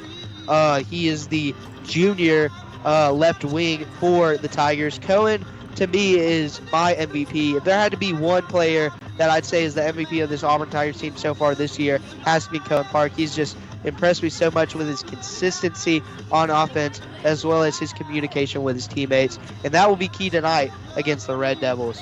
But here we go from Duck Sanford Stadium. The Red Devils are going to start off with the ball first, and we see Michael Donaldson with the pressure early on. And I think also one of the keys early on for this Red Devils team is that they need to try and control the ball more and not let Auburn get any easy steals. As we see right there, Auburn almost able to get a pickpocket, but the Red Devils coming the other way. And they're already on the left side near their goal, so we'll see how this goes. Oh. Yeah, the Red Devils coming back the other way, getting the steal and trying to make some fancy moves, and it actually works right there. That's going to be number 6 for the Central Red Devils, Nigel Small, the sophomore defender. And we see right here, Auburn able to track it down. That's Joel Monte. Across the field, a 50-yarder basically. And now we see Cohen Park going down the other end of the field, and this one's going to be a physical one. These are two rivals, remember, so. And the last game was physical too, and so we had a lot of cards there. yeah, absolutely. I mean, the last home game for the Tigers was Carrollton. And if any of y'all watched that game, I mean, it was stunning to watch. It was a physical game, and Auburn actually able to pull out the win 1-0 with a score at about 15 minutes left to go in regulation. That was something to film. Yeah, absolutely. It would have been something to commentate, but I was unfortunately a little under the weather, and so we were unable to do it. But the Tigers starting off a little fast here. Actually, I take that back. Yeah, kind of slower than usual. Central doing a good job so far of not letting Auburn control the attacking third. So now we got Donaldson with it. He's going to give it off to Ethan Park. And we see Donaldson making the nice move upward. Great job of staying onside.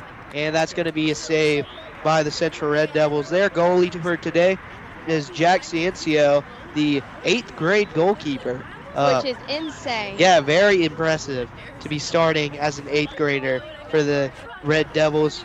this Central team is, I would say, not as experienced as this Auburn team, but sometimes that can be good because it means they're promising, especially if they're playing well. As you see right there, a nice downfield kick, but that's going to go out of bounds. Nice job of booting it out of bounds by Dylan DK Kariuki. Now the Red Devils trying to go down the field here and able to get it away, but it's going to go out of bounds. Looks like that was going to be off the Red Devils. Both teams pleading their case, and it's going to be Tiger ball. And speaking of young players, we got a 7th grader on the Central team too. Yeah, as well. Insane too. Yeah, 7th grade number 11, Parker Gessner, the brother actually of one of the women's players. Oh. And yeah, and so he's going to be out here, and he's number 11. I don't know if he's on the field right now. I'm kind of looking for him right now as you see Central kind of making a move into the right field line. They are fast. They got over there in like seconds. So now we see Ethan Park controlling it here. That's a nice kick. Now we got Matt Bolding kind of fighting for the ball here. Now that's a nice steal there by number 10, Nathaniel Reap. Reap able to maintain possession, looking for an open teammate. Found one. And a good steal there. Way to be in the right place at the right time by Juanes Bilbao. Now Juanes with it. And he's going to dump it off to Joel Montez. Montez with the room to work. He's just having fun down there. Yeah, trying to find an open man. And really what it's going to come down to in this game also is the team that makes the least mistakes. You know, if Auburn is able to maintain possession and able to not make any sloppy passes, then they will win this game. But same goes for Central. And Central is really having a good defense right now. Yeah, I mean, not allowing Auburn to get anything easy here. And we're going to see another time. That was just a little overkick there off the right foot of Cohen Park. So Central now with it.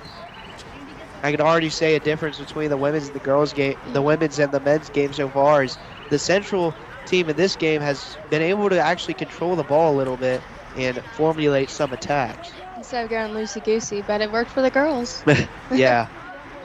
Yeah, the Auburn Tigers women's team, if y'all missed it earlier, won 10-0 over the Central Red Devils. Ended it short in the second half. Yeah, Peyton Bishop getting the game-sealing goal. About 34 minutes to go in the second half. So now we see Montez with it. And Central deciding not to pressure here, so Montez just gonna take his time smartly. And that one just mishandled by Ethan Park. Kind of grabbed for his ankle there. Hopefully there's nothing there. And Montez with it. Central is really impressing me right now. Just being smart on defense, not going for anything too crazy. Not trying to get one-on-one. Yeah. Really staying outside.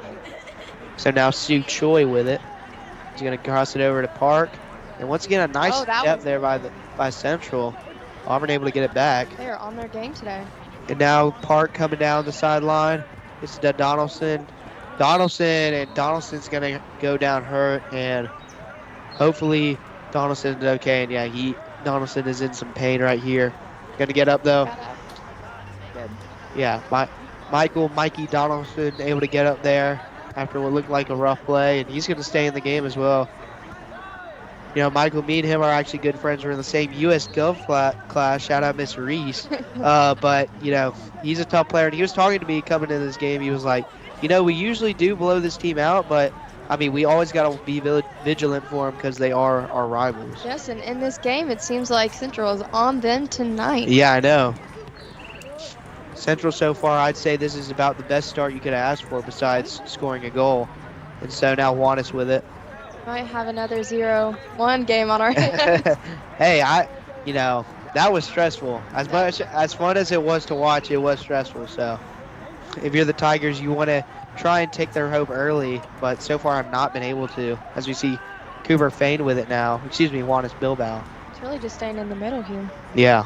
Really well, Central, what they're doing great is their spacing, and once again, that's just another too far ball. Been a heck of a shot, though. Yeah. That.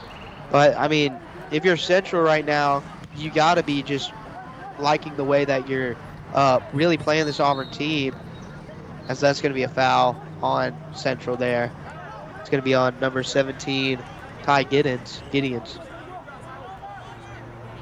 But if you're Central, you gotta love the way you're spacing the ball and not, going for pointless steals and just passing the ball well right now. So now Central with some room right here to work with. And going down line, and that's going to go out of bounds. It's going to be Auburn ball. And I know, like you said, how we had a very fantastic women player on the women's team of Central, and you said she's probably on track because she's doing so many of these. I mean, I guess he's on track too because he is just running across the field with ease. I mean, these players, these are all super athletic players. Some of them will probably play at the college level as well, but all of these guys are athletes. They put insane work into their game. As you see Cohen Park there just sprinting down the sideline. That's going to go out of bounds, and it's going to be a goal kick for the Red Devils. But no, we were talking about this actually before the game. Coach Bill Ferguson, the coach of the Auburn Tigers, he actually puts both his men's and women's teams through what's called the Manchester United skills test. So if you're not a big soccer fan, Manchester United is actually a Premier League team, and he uses basically the same skills test or workout that they use during the summer. And he said that all but 3 players on the men's team and basically every women's player passed the test. And which so is fantastic. Yeah, That's the majority. Exactly, which is amazing for your team to be basically on par, at least physically, with a professional team. Which is incredible and insane. Yeah. So the Auburn Tigers, Coach Ferguson always says, if we're going to be nothing else, we're going to be more better conditioned than the other team. Got a little physical right there. Yeah, Joel Montez getting tied up with Ty Gideons there for the Red Devils, and it's going to be a free kick for Central. I think I see another physical game in our future right now. Oh, yeah. The way this thing's going so far, it could be a good one, which I'm not going to lie, I could not say I expected. The last time these two teams played was actually on it was on February 20th, and that time it was at Central, and Auburn won by a score of 10-1. So not a very close game, but Central trying to get it back. At least I got 1 point, instead of 0. Yeah.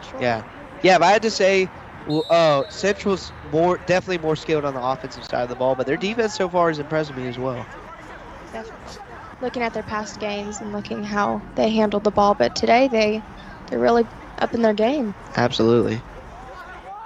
So now Central with it again, and a good steal there by Roberts. And now Auburn has a bit of numbers here. See if they can get something going here. Knox Heisler with it. Goes over to Donaldson, and Donaldson with a nice move. They're going. They're going all right. And now Donaldson with it. Donaldson's going to go back to Dylan Kariuki. And now Matt Bolding has space. He's going to go over to Roberts. He's going to pass it back to Matt. And see, that's something that the Central women's team just didn't do all game, and it's good to see the Red Devils doing. Just Auburn had a little bit of offense run there, and Central was able to, space out well and just stop it and force Auburn to retreat. And we're seeing some more physical play on the sideline there. And that one was between Knox Heisler and one of the Central defenders. And so it'll be a free kick here from a dangerous territory. And taking it is going to be Sue Choi. So let's see if they can get something going here for the Tigers. Hopefully. In the box for Auburn is going to be Cohen Park, Knox Heisler, Ethan Park, Michael Donaldson, and Andy Roberts. And that one is going to be headed out. Excuse me, not Andy Roberts, Matthew Bolding. Now Donaldson with it. Donaldson just in a crowd of people, somehow able to get it through. He's pushing. Now Auburn going to go back. Now booting it inside is Choi. It's going to be a little bit out to the left, and that's going to go out of bounds. Rethrown for Central. So a good offensive by Auburn, but an even greater defensive stand by the Red Devils. Now Andy Roberts with it. Roberts making a move back. And a great job there of able to beat the defender. It's taken by, oh wait, oh. Still battling for the ball here. You really can't say right now. Yeah.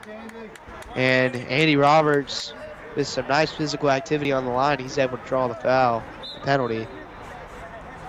And it's going to be a free kick for Auburn here. Boulding going to take it. Roberts was thinking about booting it. Now he's going to go over to Dylan DK Kariuki. And Choi with a nice move is going to go up to Donaldson, and it's just a little bit out in front. It's a side kick, though. It's really hard to do some powerful side kicks. He did that so elegantly. And now Central once again able to stop the run. That's going to go out of bounds. And it's going to be a Auburn throw-in taken by Andy Roberts. Roberts looking for Ethan Park. Yeah, off the head of Michael Donaldson. And that's going to be a goal kick for the Red Devils. So once again, another offensive or a defensive stand by the Red Devils here. I mean, if you told me that we'd be, about a quarter into the first half and Auburn has not scored yet, I would be shocked, honestly. I mean, because you look at the numbers on the year, Central, like we said, hasn't had the greatest year. I mean, they've allowed more points than they've scored. They've allowed 41 on the year. They've scored 31. And so, I mean, one of the biggest things, and then Auburn on the year, meanwhile, now Auburn's played one more game than the Red Devils here. As we see, Auburn retreats just a little bit off the Central pressure. But one of the biggest things, Auburn has scored 52 this year while only allowing 16. So we know how good this Auburn defense coming in is. So I'm not surprised by the 0 by Central by any means. But Auburn with a goose egg so far is a bit of a shocker. It's going to go out. Yeah, so it's going to be a Red Devils throw. And if I'm Red Devils, I'm pushing the action right here. I'm going as fast as possible. Try and knock off the flow of this Auburn defense. And they are knocking them off. You can kind of tell Auburn's a little rushed right now because they're usually expecting to be up a few points, but right now just 0. Yeah, and it's kind of the similar way in the game against Carrollton, where Carrollton just kind of matched their physicality early on in the game, and so Auburn was a bit more hesitant to take any risks. But now they're both free for all, and they're just going for it. And so now Park with it. Park with some nice, some fancy footwork right there by Cohen Park. And we see some more physical play here as Juanis butts it with his head on the ground, something I'm rarely seen. Now look at Destiny Zakiri just trucking it down the sideline. Came out of nowhere. You like talk about you talk about track speed right there. Destiny Zakiri. Now we're gonna see cross inside. Auburn starting to cook on the offensive side of the ball. Park gonna take it with his right, and a nice header there by number 7, Caleb Wiggins for the Central Red Devils. And once again, Central able to stop the Auburn offensive and keeping this thing at goose egg. And now Ethan Park with it. And they're really not sticking to a certain side. They're really going back and forth. There's some games that I've seen that they only stay on one certain side, but right now they're just going back and forth and back and forth. 100%. And I mean, that's something that, Auburn, they pride themselves on being just more better conditioned than other teams, but Central's able to keep up with them step for step so far. So now Park with it.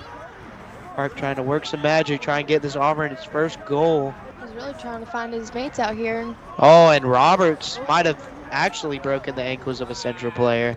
Ooh. And that's going to go out of bounds off Central, and they're going to go check on number 5. That was Eli Taft, the 8th grade striker for the Red Devils, another 8th grader on this team. Hopefully he's okay. Ref will go check on him. I think he's taking a little rest right now.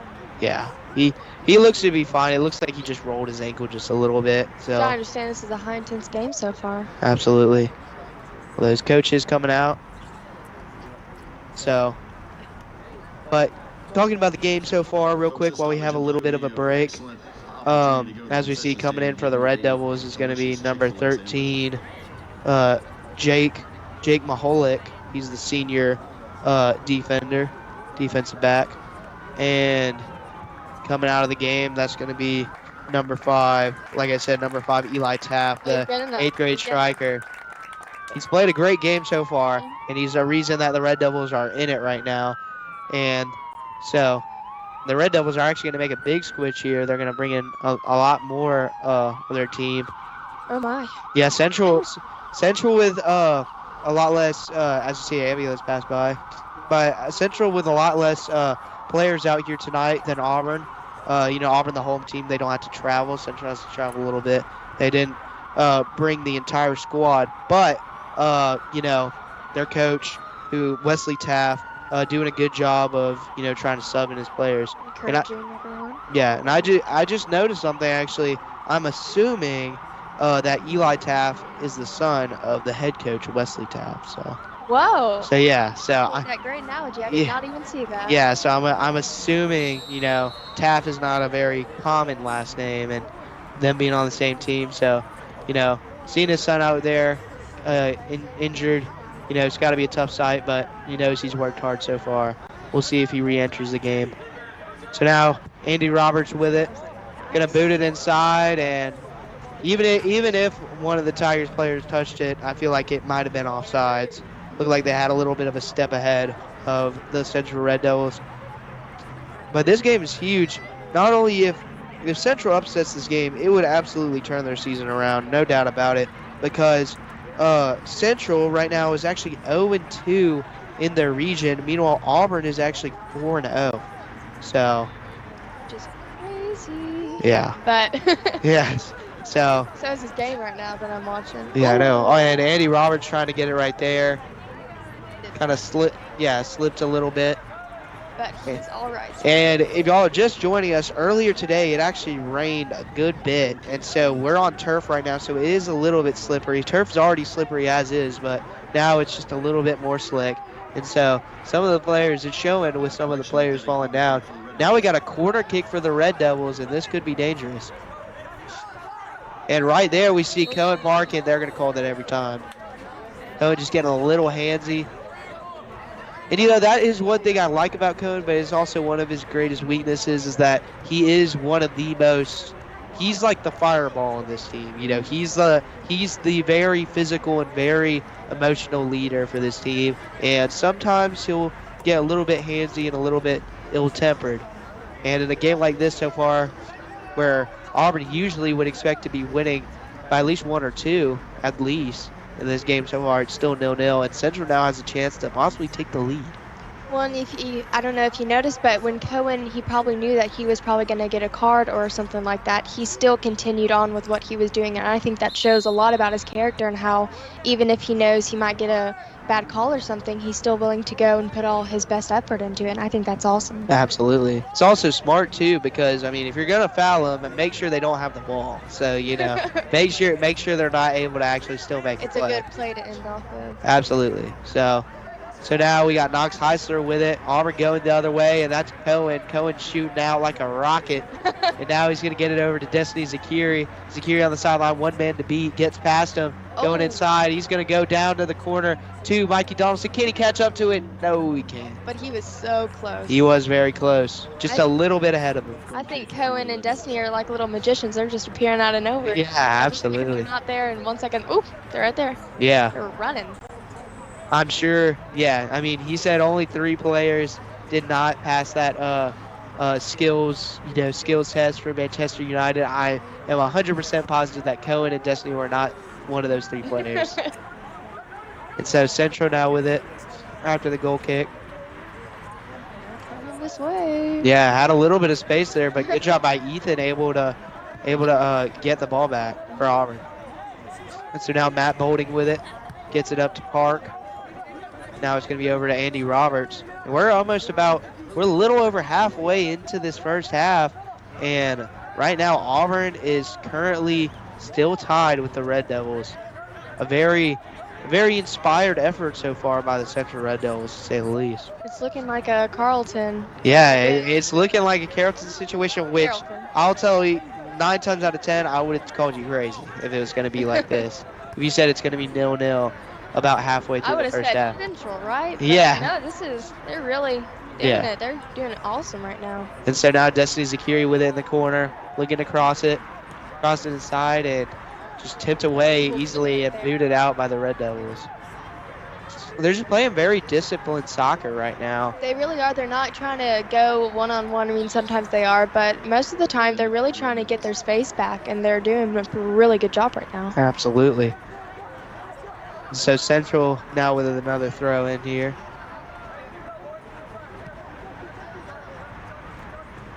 Now Central going to pass it back a little bit. Not the greatest touch there by their defender.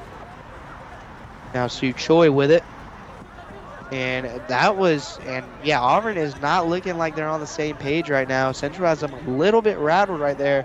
So you saw Sue just miss his man. Frazzled right now. Yeah. So Park with it. Going to go over to Roberts. Auburn once again forced to retreat. Now Bolden going to sky it high. Gosh, did we get that on camera? That was so high. Yeah, might have went over our lens there so high. Now Park with it. Park looking for space. He's going to shoot it, and that gets blocked again. That would have been a great shot if that would have ever happened. But the Red Devils just not giving anything, letting anything go by easily, except Bolding has just so much room. And he shot it with his left. And so close. Yeah, he hit it just a little bit high. I think it might have actually hit the goal post for the field goal post. So, but they're getting very close to scoring, and then you just an inch off, and it's not there. Yeah, but you can almost tell right there. I mean, even right there. I mean, Matt, you know, Coach Ferguson holds his players to a high standard. He probably didn't like that shot because Matt had a player on his left. He had a bunch of room in front of him, and he could have still probably passed it. And so it looks like Central almost has Auburn a little bit rushed right now. I think they really do. I mean, considering that shot that he just made, considering he had so much room, I think they are so frazzled because they are trying to get they're a point ahead of Central, but Central is just like, no way, Jose. They're just taking that away. No way, Jose. Could have said it better myself. But now we got Destiny Security going to throw it in, and it is going to be once again kicked away by Central. They are just deflecting moves like it's nothing. Yeah, and now there's going to be a foul, and that's going to go on Auburn. Okay. I'm a bit surprised by that one, just because I feel like it should have been no call, because I feel like they were both jostling, and then one of the players like fell down, but it wasn't really from the other player. But you know, Central free kick right here. Which, I mean, it's really going to go either way. It's either they're going to keep this ball and they're going to try to come to our goal, or Auburn is just going to try to deflect it from them and try to go to their goal. Yeah, one of those two things will definitely happen, 100%. And so, Central now moving up the field. Really I'll tell you what. Oh, Auburn got it. They got it Yeah, back. Auburn able to get the deflection. Ethan Park with the ball now. I'll tell you what, number 10, Daniel Reap, their midfielder, is really impressing me right now, the junior. He has just been able to control the ball. And like it's nothing. Yeah, and has really been, as he has it right now, he's just been able to dribble through defenders and really just keeping the Red Devils in this one. And now Cohen with a beautiful pass to Knox Heisler. And I think he forgot where the goal is. So, I mean, because I feel like he got a little bit, to use your word, he got a little bit frazzled right there. I mean, because the goalie was right there. He was kind of in an impossible situation. If he would have just noticed, I think he forgot where he was on the field, to be honest. And if he would have just made a touch and gotten past the goalie, he would have had a wide open goal. But a good attempt by the Auburn Tigers nonetheless. They've probably got so much adrenaline going on right now, they probably do not even know where they are. Oh, absolutely. All they see is green grass and a soccer ball. And so now Auburn on the offensive once again. Now Cohen Park going to try and cross it. And that's a good save. A great save indeed by number 0, Jack Ciencio. In 8th grade. Yeah, the 8th grader. I mean, crazy. Yeah, I mean, I thought it was kind of cool that Brody Cobine, our goalkeeper, is a sophomore, but I mean, there's the 8th grader, so very impressive. Pretty good. Absolutely. And like I said, this Central team, I mean, they're showing a lot of potential right now, and this team is very young, so I mean, watch out for the Red Devils, not just tonight, but in the future. Well, because when I was in 8th grade, I didn't even know what a goal was. So this is very scary to me. So now Cohen with it. Cohen going to go upfield, trying to get it to Donaldson. Donaldson did stay onside, and a great tuck right there. Goal. Michael Donaldson. What a play right there. I mean, first off, you have the boot upfield by Cohen Park. And then you have Donaldson with the nice touch in the air, and then finishes with the right and gets it into the corner. What a goal by Michael Donaldson, and Auburn is now up 1-0. That's awesome. That was a great shot. Yeah, and maybe that will start things up for Auburn. Maybe they'll start getting hot here. what a pass by Cohen Park right here. Over the left shoulder here. Great job of Michael Donaldson staying on side. Then the touch, and then the finish with the left, actually. Oh, that was nasty. That was nasty. And so Auburn. That goalkeeper, he really couldn't do anything Yeah, after that. I just saw something. The goalkeeper actually hit his defender He was like, on the back of the head. Yeah, he kicked his defender in the back of the head after that. So Auburn now up 1-0, finally breaks the tie, and let's see if Central can respond here. But we're going to hope that Auburn doesn't just not try their best, because they are still, like, Central is still Oh, 100%. I mean, just a 1-goal game. I mean, anything can happen 100%. If you're Central, the key right here is just to keep what you're doing, keep the on-ball defense, and try and get a nice run through the offensive side of the ball. I kind of am feeling like this is swaying a little bit towards Auburn way. I can't remember the last time Central actually had full control in their attacking third. They really are. I mean, so far it's really just staying in the middle. But, I mean, it's going a little more left now that I'm saying that, so I think I just jinxed it. But So Sue Choi kicks it up, and it is controlled by the Red Devils for a little bit. And then, yeah, Dylan Kariuki boots it up the field. how do these soccer players not have concussions? That must hurt their head. Just headbutting it. Oh, God, Yeah. I could not do that. Yeah, they will have a little bit of a little bit of not CTE, but they'll have a little bit of a head trauma. Yeah, concussion. Yeah, be CTE, just that was the word. just a little bit concussed after this game. But headers is something that was when I played rec ball soccer. All way back in the day. That was headers is one of the favorite things to do. And so when it looks so impressive. Oh, and that was a nice touch. Go outside. Yeah. So now Bolding with it. He's going to give it back over to Coban. Coban better get that away from that Yeah. right there. Oh, In some danger. There you go. Now Roberts with it. Roberts trying to get it over to the defender. Get over to Bolding. Try. Oh, Yeah. and that's going to go out of bounds. And that's going to be Auburn ball. And ref was calling out Central, I think. If I'm right. Nope, it's Auburn. Oh, no. I think that, Yeah, it's still Auburn. yeah, that guy lost his headband there for Central. So it's going to be Auburn throw-in. 13 minutes to go here in the first half. Auburn up 1-0 over the Red Devils. So Sue Choi with it now. He kicks it out to the left side, and now Cohen with it. And it's really impressive their communication through all of this. I mean, how do you translate all the background noises and all the other people's noises to your own teammates, which is truly impressive. 100%. That's going to go out of bounds, and it's going to be another Auburn throw-in. That was in the stands. Yeah, almost. And so, if the Red Devils want to get back in this game, I will say they cannot allow Auburn to score another goal. I will say, because this Auburn defense is a defense that you don't want to mess with, don't want to tango with. They've only allowed 16 goals on the year in 13 games, so just a little over a goal a game is what they allow. So just very impressive. Yeah, so you cannot allow Auburn to get up 2-0 right here. If you're the Red Devils, you need to just keep it within it, and if it gets late and you're still only down 1-0, you'll have a chance. And it goes right to Cohen Park, and Park driving inside. He's trying to get across, and it just misses. Well, we see Sue Choi out the rebound, and that's going to be tipped away. A heck of a save. Oh my. A heck of a save by Ciencio, who's had a great night besides the goal that he allowed earlier. Auburn's still on the attack. Choi with it. Now Bilbao. Now Bilbao's going to go over to Park. Park one-on-one. Park's going to make a move inside. Park uses some fancy footwork, able to get through the defenders, and now Choi with it. Choi with the opening. He's going to take it, and it's to the right. Just a little bit to the right. That's going to go out of bounds.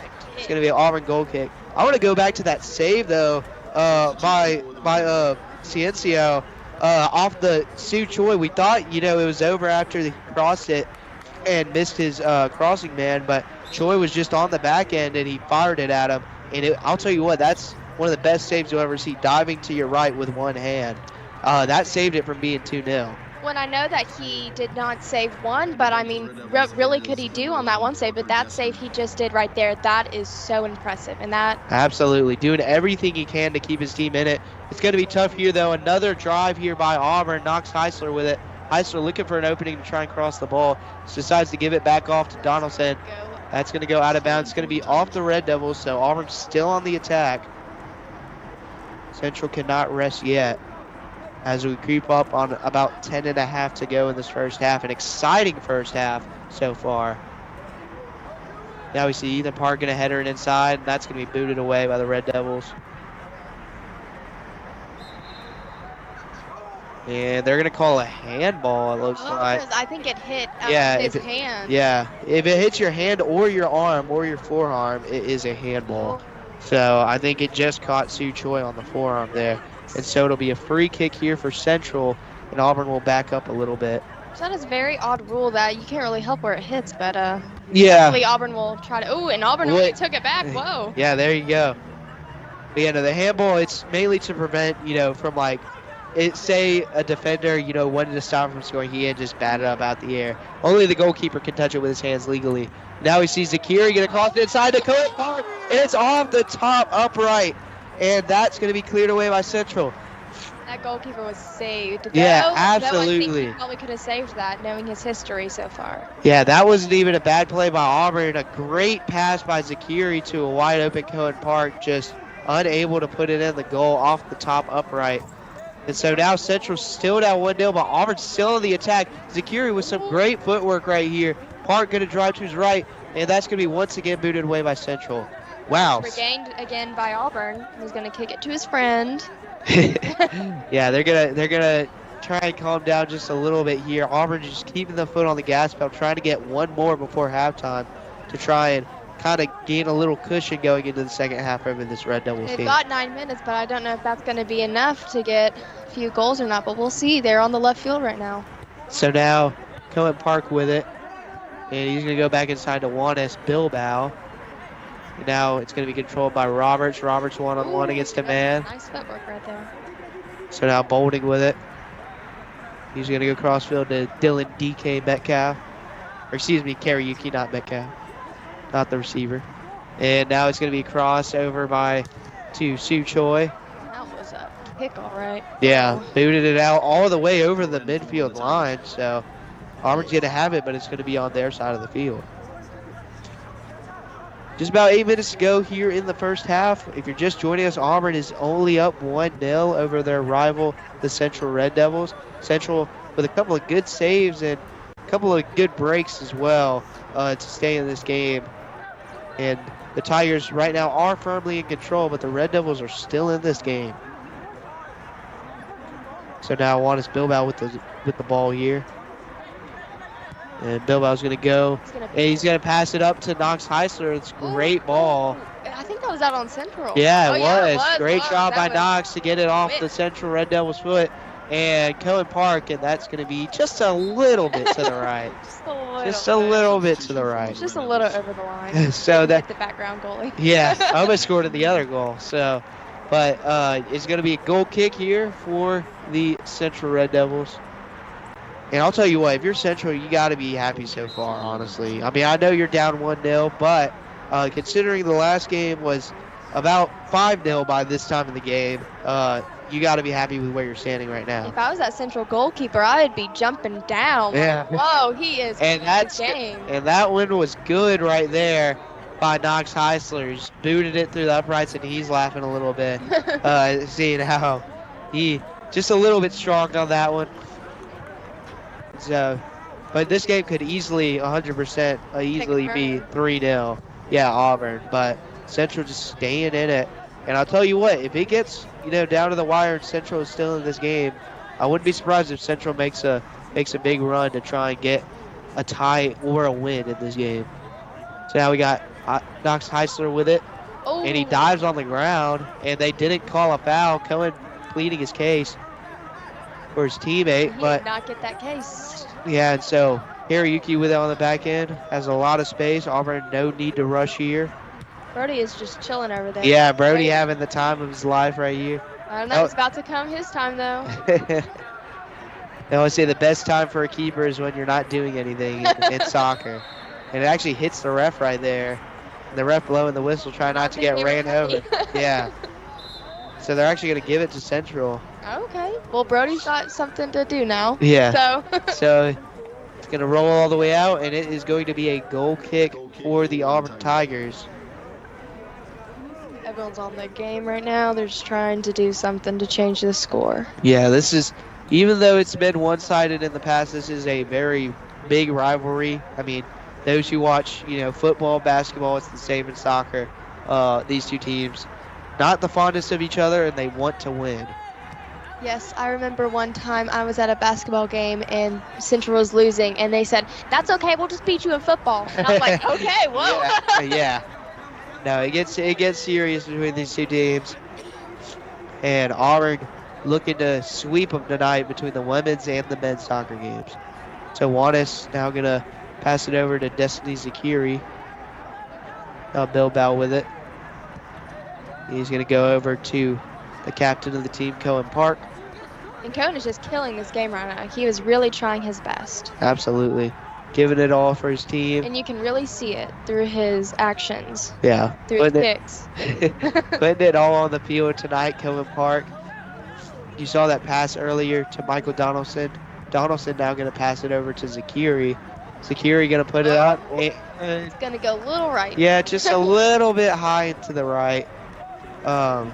Honestly, if you're Coach Ferguson, you cannot be the happiest with your shot selection right now. You can just tell the Tigers are just a little bit impatient right now, just kind of waiting for that knockout punch to try and send the Red Devils home. They're really trying to get so up there, like the girls, that usually they're not gonna, if they're up so many points, maybe they're not gonna try as hard. And I think Auburn, the men's game, really wants to do that, but they really can't right now because they are fighting for their lives. They are fighting for their score right now. Yeah, well, Central's doing a great job of just pushing the action on Auburn and forcing them to make a play. Turn into a poker game right now. And now Cohen Park with it. Some nice footwork. Whoa. Yeah. You juked me out, and I'm up here. And now we got Donaldson with it in the corner. He's going to cross it inside. And nice concussion by that Central player. Yeah, let's see. Yeah, it's going to be a little tougher to do his homework tonight after that. And so now we got Choi with it.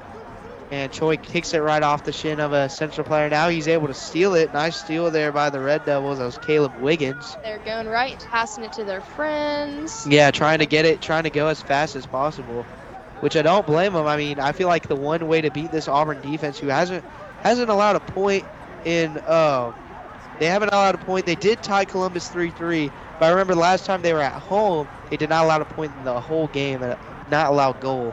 And so the best way I'd say to beat this Auburn defense is speed. Just try and outrun them, which is a very tough thing to do considering how in shape this Auburn team is. So now Karaoke with it. They're now going to go inside to Bilbao. And he's got a lot of room. And he just rushed on the pass just a little bit there, and it's stolen away. That's Auburn right now in this game. They're rushing too And I'd like to point out in the game for the Red Devils is who we talked about earlier, number 11, Parker Gessner, the 7th grade midfielder. Yes. Right there, you see him on the left side. He's kind of playing the left wing position right there. Just insane to be on the team, not starting, but playing on the varsity team as a 7th grader. Yes, and right here in front of me, I have that he's playing a striker in the midfielder, and that is incredible that he's playing a striker in 7th grade. Yeah, absolutely. But their coach trusts him. Coach Taft trusts him to try and score some goals right now, try and get them back in this one against the Auburn Tigers as we just creep up onto 1 minute and 45 seconds to go. As that one, just another not even close to the goal shot. I mean, I hate to dog on Auburn a little bit here, but one of the negatives I'd say in this first half is, they've gotten the ball in some good offensive sets, but they just aren't finding good shots. They've been in the position to have so many great goals and shots, but they really haven't been. Just haven't hit the mark. Yeah, just haven't hit the mark. And so we got under a minute and a half to go here in the first half. See if Auburn can extend this lead to 2, or if Central can hold it to 1, or possibly tie it. in the last minute. Which wouldn't really shock me because they're really going an even game right now. Absolutely. As you see, Central stops Auburn right. once again. Now let's see, they're going to try and go the other way quickly. I know, I think I jinxed it. And so Central still with the ball here. 53 seconds to go. Good steal there by the Tigers. And I would kind of try and control the ball here just a little bit. Now Park going to try and look for Cohen Park, and that's going to be another good save. I'm really impressed with the game that Jack Sanciao, the 8th grade goalie for the Red Devils, is playing right now.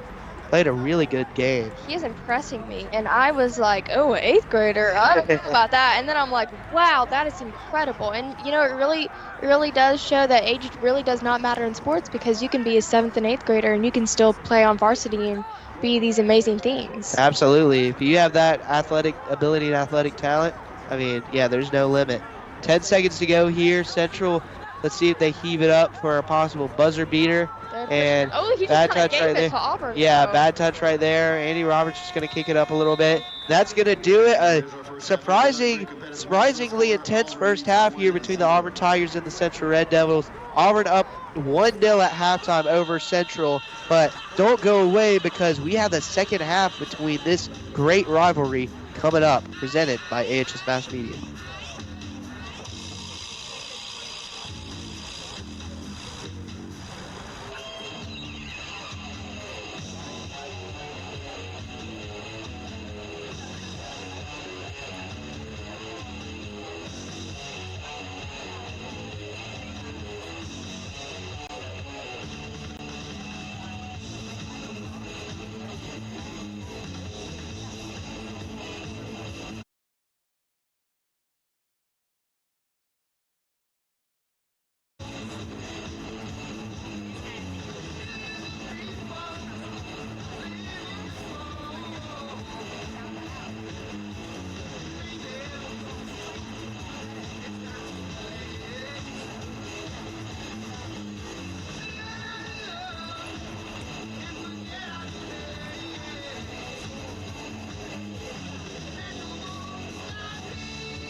Tiger fans, as we get ready for our Soccer for a Cure game, just a reminder of a great fundraising opportunity this Saturday from 10 to 1. You'll find the Lady Tigers at Ace Hardware looking to wash your car, make it shiny and new. And for the gentlemen, you will find them at Moore's Mill Dental Care, where I hear while your car is being cleaned up, you can have a cavity filled.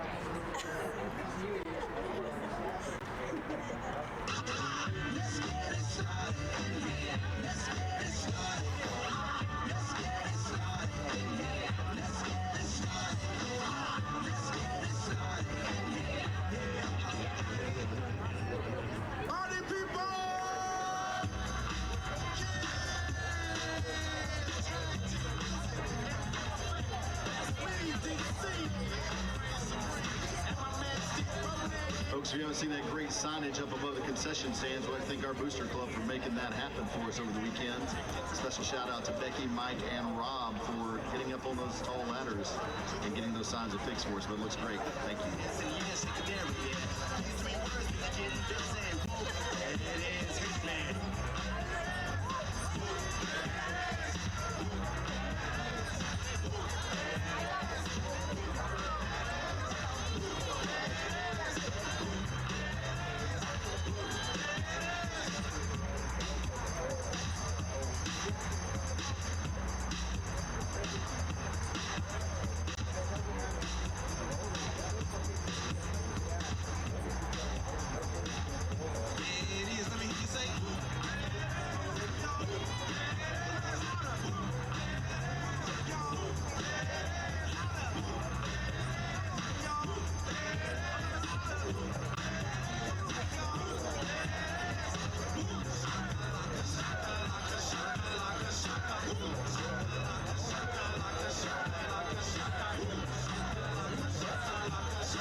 Becky Nichols getting jiggy with it.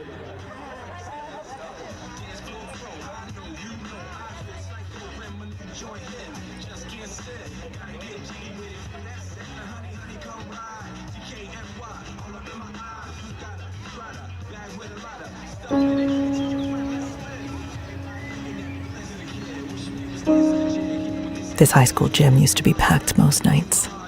Not anymore. Do you know why? Because bad behavior by fans, especially adults, has caused a shortage of game officials across the country. You see, without officials, we can't have sports. Don't let this become reality. It's time for a change. Let's bench bad behavior for good.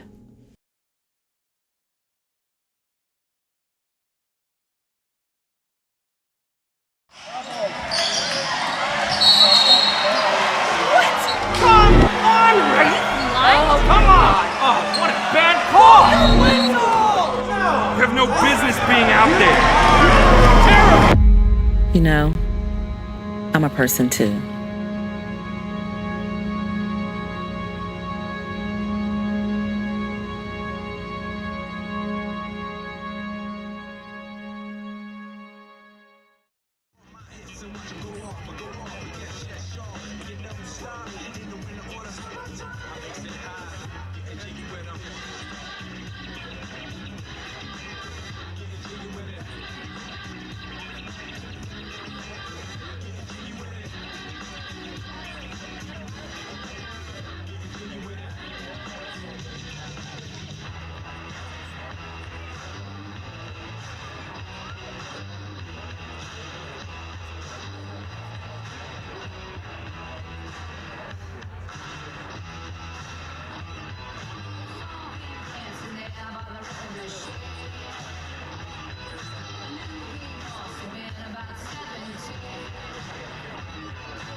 welcome back. And welcome back to the second half between the Tigers and the Red Devils. What has been a great game so far, to say the least. Auburn up, but only by 1 score so far. Molly, what have you seen so far in this game for the Central Red Devils that has really kept them in this one and really has them fighting to possibly eke out a tie or possibly get a win here in Duck Sanford Stadium? Well, I first want to point out their amazing 8th grade goalkeeper. I will never stop saying how crazy it is that he is so young and yet so experienced in what he's doing. And though he's let them have 1 goal, that doesn't just show, like, 1 goal isn't just like, oh, he let 1 goal in, he's horrible. No, he's a very good goalie. He's blocked so many very high-intensity shots, and that should say something a lot about his abilities. Absolutely. Yeah. Yeah, absolutely. Yeah, no, absolutely. I mean, he has really kept them in this game. If there was a player of the game for Central right now, I would honestly give it to Jack Ciencio, who we see right there, makes another save. Not really a crazy shot right there by Auburn, but still another save nonetheless. He has played a heck of a game, and he has a heck of a high school career coming up for him if he keeps with it as an 8th grader. And the reason I think Central is really like keeping them at this kind of loop right now is because Auburn really isn't making a lot of their shots. They're setting it up perfectly, but they're really just kind of missing them a lot. Yeah, 100%. I mean, we saw towards the end of that half, I mean, Cohen just completely whiffed one that was Kind of didn't know where the goal was. Yeah, kind of forgot where he was on the field a little bit, but thrown for Auburn right there. Yeah, but I mean, like, you know, Auburn is getting the looks that they want to get, but they're just kind of really not on their game right now. But let's not take any credit away from the Red Devils. What they're doing tonight is very impressive right now, going up against the Auburn team that, I mean, statistically is better than them in every category. And right now, we have a ball game. And, you know, honestly, like, if Auburn does beat them by 1 point, I don't really think Central should be mad. I think Absolutely that not. they should be very happy that they kept a very high-scoring, high-statistic team at a kind of a grip right now, you know, because they really only have 1 point. And if Auburn really made half their shots, they would be up by way more, but Auburn just isn't on their game, and that's not deflecting any credit from Central, but it's really just, it's kind of a cat and Jerry kind of game right now. Yeah, we'll see what happens, though, in the second half as we see another offensive possession stalls there for the Tigers. And Central gets it back, yeah. Central kind of flipping the field there on that kick, and now he has his, if he was able to get it through there, he had his striker wide open. Insane. Yeah, that would have possibly tied it up there for the Red Devils if he was able to get it through. But nonetheless, it's going to be Auburn Tigers ball here. They're going to slow it down a little bit, reset.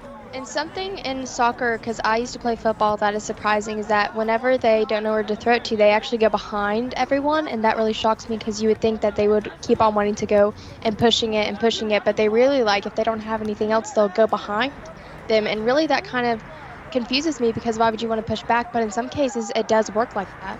Yeah. Like in this case, he really just, like, he started pushing back, but now he's, you know, over halfway through the side. Sorry, didn't know how to speak. No, that's absolutely great, like, analysis. I mean, it's a way of, like, resetting almost the play and getting your team kind of, you know, all grouped together and trying to form an offensive possession rather than trying to rush. And now we see Central right here trying to take the action to Auburn, but Auburn just not having any of it, able to get the ball back pretty easily. Now we got Bilbao with it. He's going to go over to Cohen Park, and Park with a nice move on the sideline. And now he's going to get past his defender. He's going to try and cross it in. And are they going to give that to a corner kick? And looks like they are. Corner kick, Auburn. There you go. And coming up to take it is Destiny Secure. I keep on wanting to say that's Smith Station. I'm like, oh no, that's Central. I did not see colors apparently either. No, they're gonna switch it to a goal kick. Okay. So it was kind of a bang play, you know, both the players going out of bounds, but they're gonna give it to Central, and now Central with a goal kick and another stop on another Auburn offensive. That was a very low but very probably high intensity kick right there. That's probably very powerful. We see different types of kicks throughout this whole game. We see very high kicks that maybe are going slower, but then we see very fast low kicks. And now we see Zakiri with it, and Zakiri's going to boot it up there, and it's good. Oh, it's good? It made it through the field goal pass. It's a joke. Yeah, no. Did not get with a goal? No, yeah. No, it made it through the... That's say that was a very high goal. Yeah, no. Made it through the field. Hey, in football, in American football, that would be 3 amazing. points. Yeah, that would be 3 points. Europeans right now are like, what in the heck are you talking about?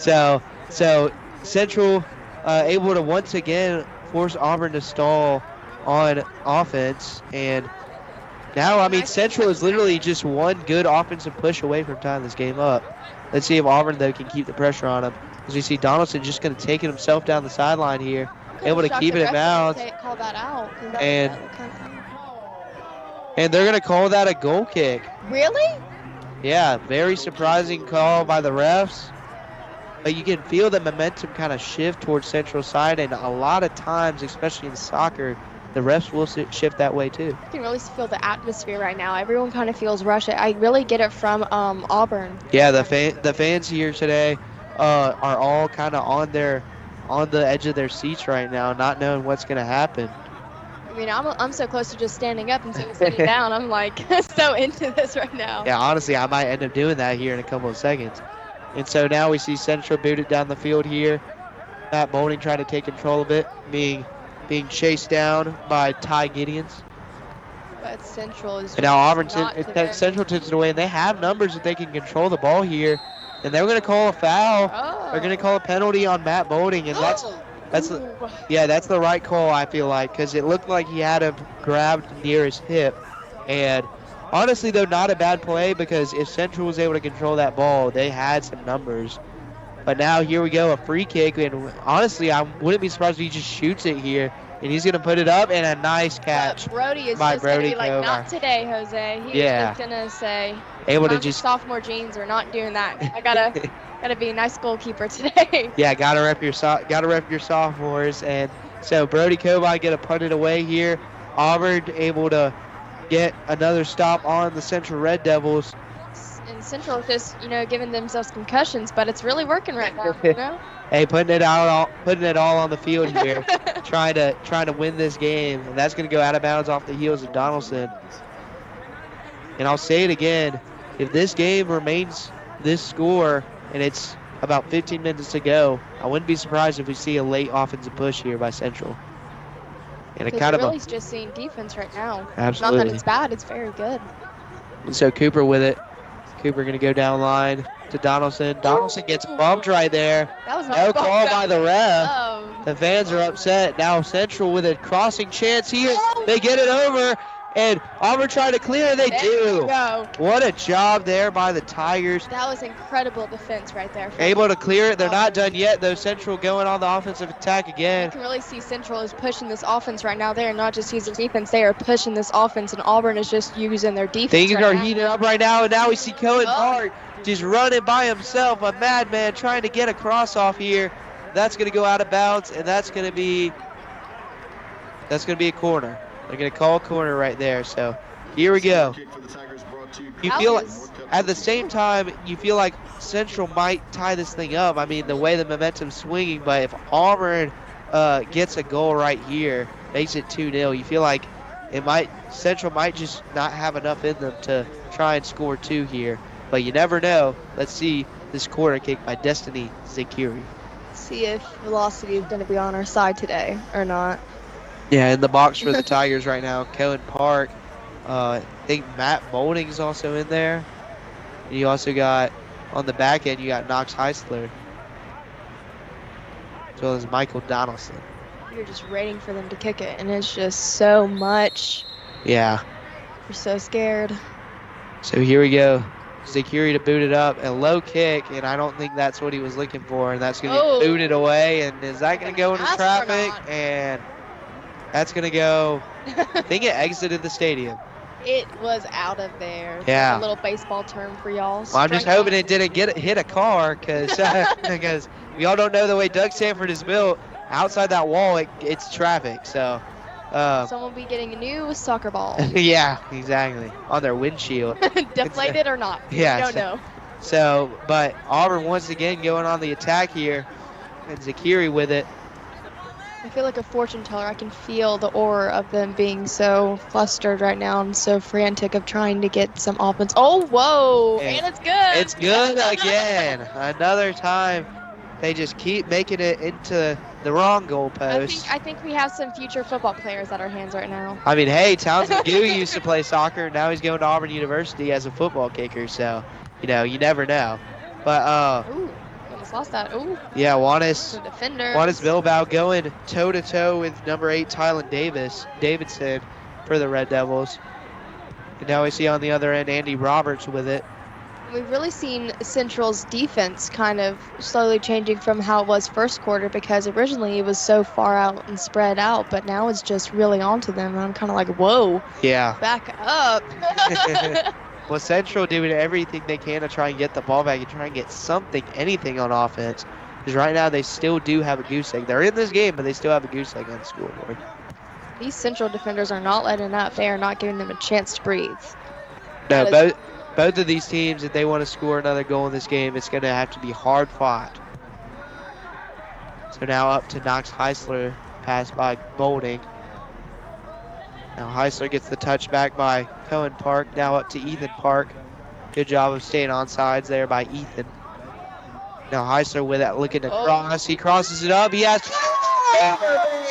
scores it with the header. Incredible goal. What a goal there by Cooper Fain. Incredible. And now Auburn goes up 2-0 over the Red Devils. And you feel like lowers the chances of Central scoring now. yeah, that might just be the nail in the coffin for the Auburn Tigers here as we watch this replay here. Knox Heisler with the assist over to Cooper Fain, who just heads it in for the goal. And now Auburn up 2-0 over the Red Devils, and Central, they are in a hole and they got to try and dig their way out. But if you're Auburn, much necessary goal right there by Cooper Fain.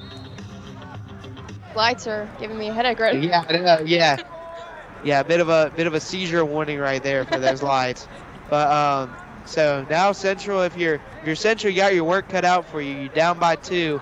Got to try and score fast if you want to try and at least get a tie out of this one. That was a good kick right there. But no matter what, yeah, that's going to be out of bounds. It's going to be Auburn ball. But no matter what happens today, I will say the fight that this Central team has put up has been very impressive. Still, even a 2-0 loss. I mean, when the last loss was by 9 goals, this is definitely improvement for the Red Devils. Definitely. So Max, what if you were in Central's shoes right now? What would you recommend them doing if you were their coach? Well, honestly, I mean, you know, while the game has been physical so far, there hasn't been many cards, and I feel like if you're Central, you need to keep pushing the pace towards Auburn, keep the spacing up, but you need to try and start looking for some through balls. For my FIFA players out there, they need to start pressing X a lot more. For my non-FIFA players out there, X is to do a through ball. But yeah, so you're going to see a free kick right here for the Red Devils, and look for them to try and get some passes off and try and just slowly make their way through that Auburn defense. Just had a switch, I think. Maybe I'm reading that wrong, but substitution substitution there. Yeah, Forrest Morse coming into the game, senior for the Auburn Tigers. I love that name, Forrest Morris. Yeah, he kind of rolls off the tongue, really. And now we're going to see a free kick here, kicked away by Caleb Wiggins, and a nice header. Nice header by Cooper Fain. Yeah, he's going to be feeling that in the morning. But Brody Cobine with the nice save, kind of selling it a little bit, laying on the ground there. But had to make sure, you know, the ball was secure. So punting it away here. It's scary because you can hear how intense and powerful kicking they're like kicking, and I'm like, whoa, I would hate if that hit me in the head. Oh, 100%. I would get concussion. No, yeah, be very scary. But scary right now is Ethan Park for the Central defense, and that was another great save. Yeah, by the goalie. I'll tell you what, Jack Ciencio, remember the name, 8th grader for the Red Devils. I mean, this year hasn't been their year so far, but this Red Devils team has a lot of young pieces that they could be a problem in years to come. And you don't, like, he's not carrying the team, but he's definitely attributing and contributing to their not being, you know, destroyed by us today. Yeah, absolutely. And so Cooper Fain with it now. Just keep going. And so Zakiri is going to go back to Karaoke. And now Bolding with it on the other side of the field. And he's going to go up. And now going down line is Andy Roberts. He's gonna get that out, and Roberts looking for the cross. Oh, that was smooth. Yeah. It was like a slither of it being in and out. I mean, that's the difference in this game, really. Yeah. It's just some just little passes like that. And that goes off the shoulder of Andy Roberts. And I'm not going to lie, going back to that point that you asked me about, what does Central need to do to get back in this game? Well, the one thing that has been keeping them in this game is not taking a lot of risks. Starting to get to that point where they need to start taking some risks and try and push the pace, put on some pressure against this Auburn Tigers D. I really think it'd be kind of fun if they just did a really long shot, like maybe from the 30 to the goal. Yeah. Like a nice little boot right there. Because, I mean, Auburn has had some shots and some of them had been assists, but, I mean, it wouldn't hurt if Central had some assists like that. They had a long shot and then they had an assist to knock it right in. So goal kick here. The Red Devils going to send it. It's going to go directly to the head of Forrest Morse. Nice concussion. So now that's going to be tipped out of bounds. Yep. I was about to say it was out. Yeah. And so throw in for the Tigers. Andy Roberts going to chuck it up here. Try and get it into Mikey Donaldson. Central having none of it. And that's going to be booted. You can hear that from here. Whoa. Yeah, I know. Wow. Almost like a gunshot. Yeah, insane. So now Dylan Kariuki with it, all alone. Central with a little pressure. Oh! And oh my gosh, almost tracked down. Who was that? That was number 12 for the Central Red Devils. Haven't called his name out yet. Alpha Mensare. Sophomore. Yeah, the defensive mid, the sophomore for the Red Devils. He's definitely using defense. Yeah, 100%. Almost tracking down that ball. Now Kariuki up to Heisler. Heisler going across the field to Roberts. Roberts going to go with a little through ball here, but it's a little too strong. It's going to be saved. Yeah, by the goalie here. And now Central with it. Going to push the action. Nice job by Fain. And now Fain just going to take a shot, and that's going to be saved. Right there by Central needs to make a few shots like that. Really try to. Honestly, yeah, it might one be in a million chance right there. it might be time. It might be time. They have fought valiantly, but started to become time to take some chances here for the Red Devils. Yeah, most definitely. So now Ethan Park with it. Now Fain gonna go back to Kariuki. They got a lot of room right here, so. So now Bolding going to go upfield to Roberts. Roberts going down line. Roberts going to cut inside. Roberts taking it himself. Roberts still has a chance. Hits it off a defender. Roberts still with it. Hits it off another defender. Auburn's still with it. Kind of an interesting possession here. It's like pool ball right now. And now Auburn just going to maintain control here. Bolding going to boot it up. And that's going to go off the shoulders of a Central player and going to be kicked out of bounds by their goalkeeper, Ciencio. And so throw in here for the Tigers. I'm just going to go right to the Tigers, and Central is just really trying to get it from them. And knocks Heisler with a nice move. Yeah, he's going to be feeling that one in the morning. And here we go with a throw in here for Andy Roberts. That's going to go out of bounds, and another throw in for the Tigers.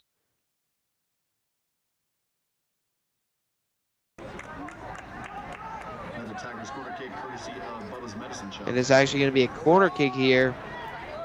For us or for Central? For Auburn. There we go. So Bolding going to just fire it in, and that was a heck of a shot. Oh, gosh. And so that's going to be another corner kick. A heck of a save, though, by Ciencio again. Ciencio is just silencio. Yeah. The balls right now. That's a good one. No way. Yeah, that's a good one right that was there. a pretty bad shot. Yeah. And so, yeah. So, but Ciencio, if there had to be an MVP for the Red Devils, I'll say it once again, it's got to be their goalkeeper, Jack Ciencio. Who we will definitely be hearing from in the future. Absolutely. And so, Destiny Zakiri to kick it again once more for the Tigers. He's going to go inside. He's going to go directly off the head of a Red Devils defender. Auburn is just really trying to keep it in there. Auburn is up by 2, but that's not going to change their how they feel about the game. They're still really trying. And so Yeah. is Central. Almost like a weird bicycle kick there by Andy Roberts. Is going to go out of bounds. It's going to be a goal kick for Central Red Devils. Not to mix up with a scissor kick, which I learned from that today. Hey, there you go. There you go. In all bold, it said, "Do not mix up with bicycle kick. Do not mix up." I was like, okay, I gotcha. Yeah, well, us here at AHSAA Media, we put all the time and effort we can to know our stuff about the game. Yes, I have a little journal right now There, called yeah. Sports Notes. Nice. And so, is there a player down?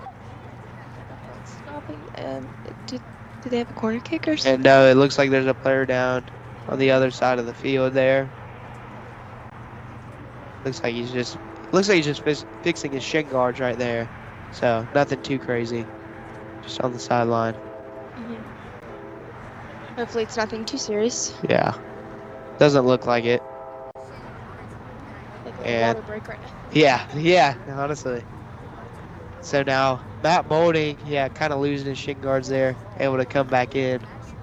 Which those shin guards will definitely save you from breaking a bone. Oh, absolutely, yeah. Do not want to get caught without one of those. So now goal kick here for Central. And 21 and a half minutes to go here to decide who will win Auburn is this game. Oh my gosh. Yeah.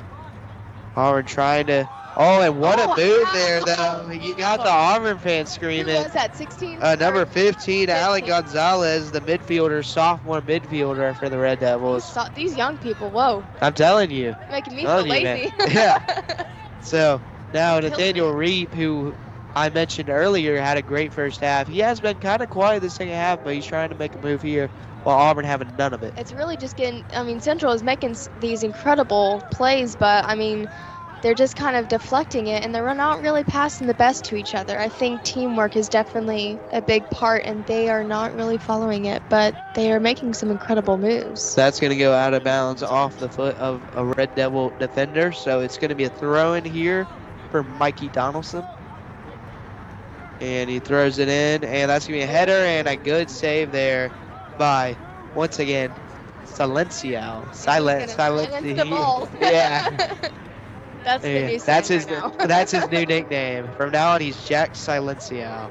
And so Auburn now with it, trying to add one more goal just to make it look a little better on the scoreboard, while Central, on the other hand, trying to get back in this one. And again, I'll say this again, right now, if Central loses, I really wouldn't be that sad if I was Central. Oh, They 100%. played an incredible game, especially that goalkeeper. If I was that goalkeeper, whoa. Yeah. We going out to eat after this. Yeah. They asked me, did I win? I didn't win, but I played a really good game. That's what I would say.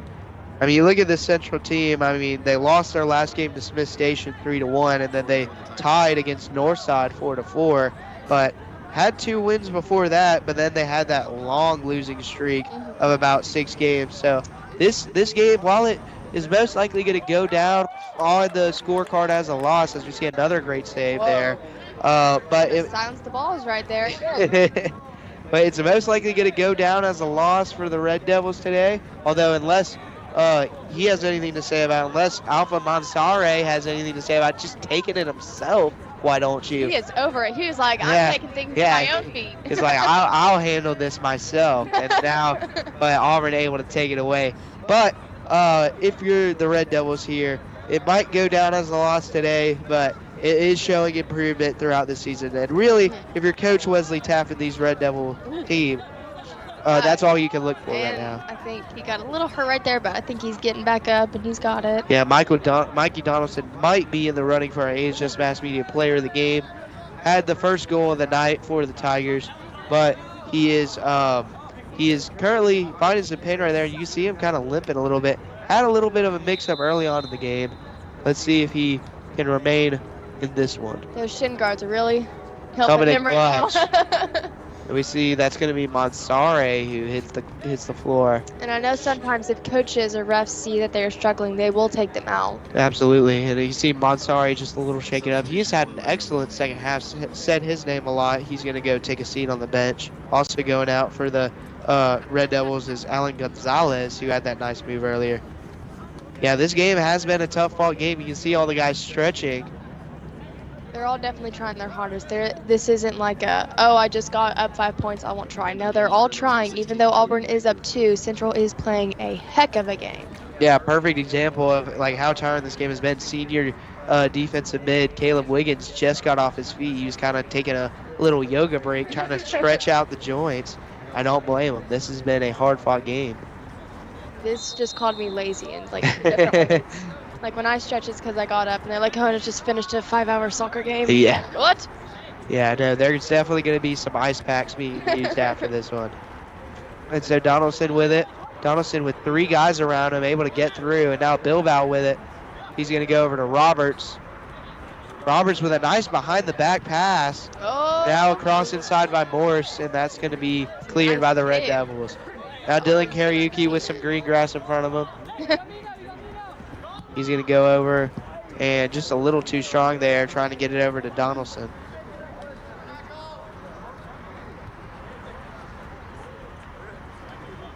So a throw in here for the Red Devils.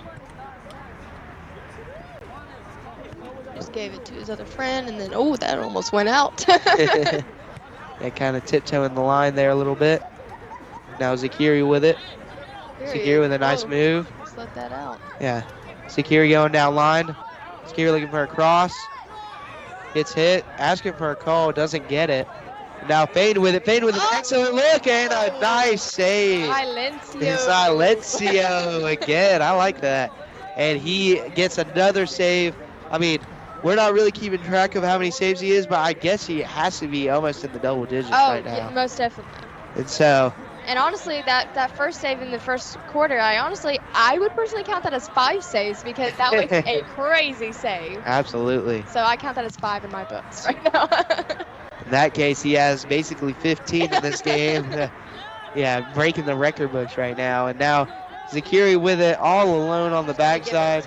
Nice little Brody over there. Brody Comine getting a little bit of action and hasn't been the most intensity-filled game for him. Hasn't been able to silence any balls yet, but yeah. You know. But we'll see right here if Central is able to get something going here.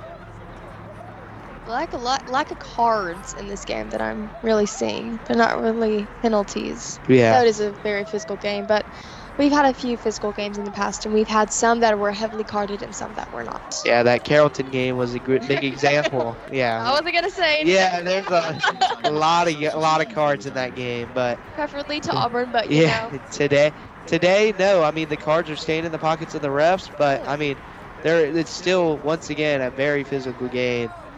But these teams just not playing dirty. Let me say that they're a nice, clean, physical game. Yes, it could be way worse, and then we could be having a few fights on the side, but we're not. Absolutely. We're doing fine. I would say the refs have done a great job of keeping it nice and steady. Gotten a few hits, but you know, they'll be fine. And so now Sue Choi tracking down the ball.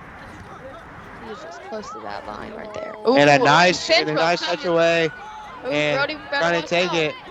But nice job by Dylan Karaoke to just dispossess the Central player and get the ball back. Not today, Jose. Sorry, I put that on there. Now I'm wondering if number 18's name is Jose. It's oh, not. Gosh. Yeah. That'd be so ironic if that was. And so now Auburn with the ball. That was nice. I'm trying to think of another word for kick. I'm trying to use in my vocabulary. And so. Do a pitch. Say pitch. There you go. And now Central going down the field. Matt Bolding with it. And go out. Oh no, they're struggling. Yeah, no, they're fighting for it, going at it, and the ref is going to get involved. Which I mean, it's kind of that was a very. And I think he's going to call it on Auburn here. Oh. I think he's going to call it on Bolding.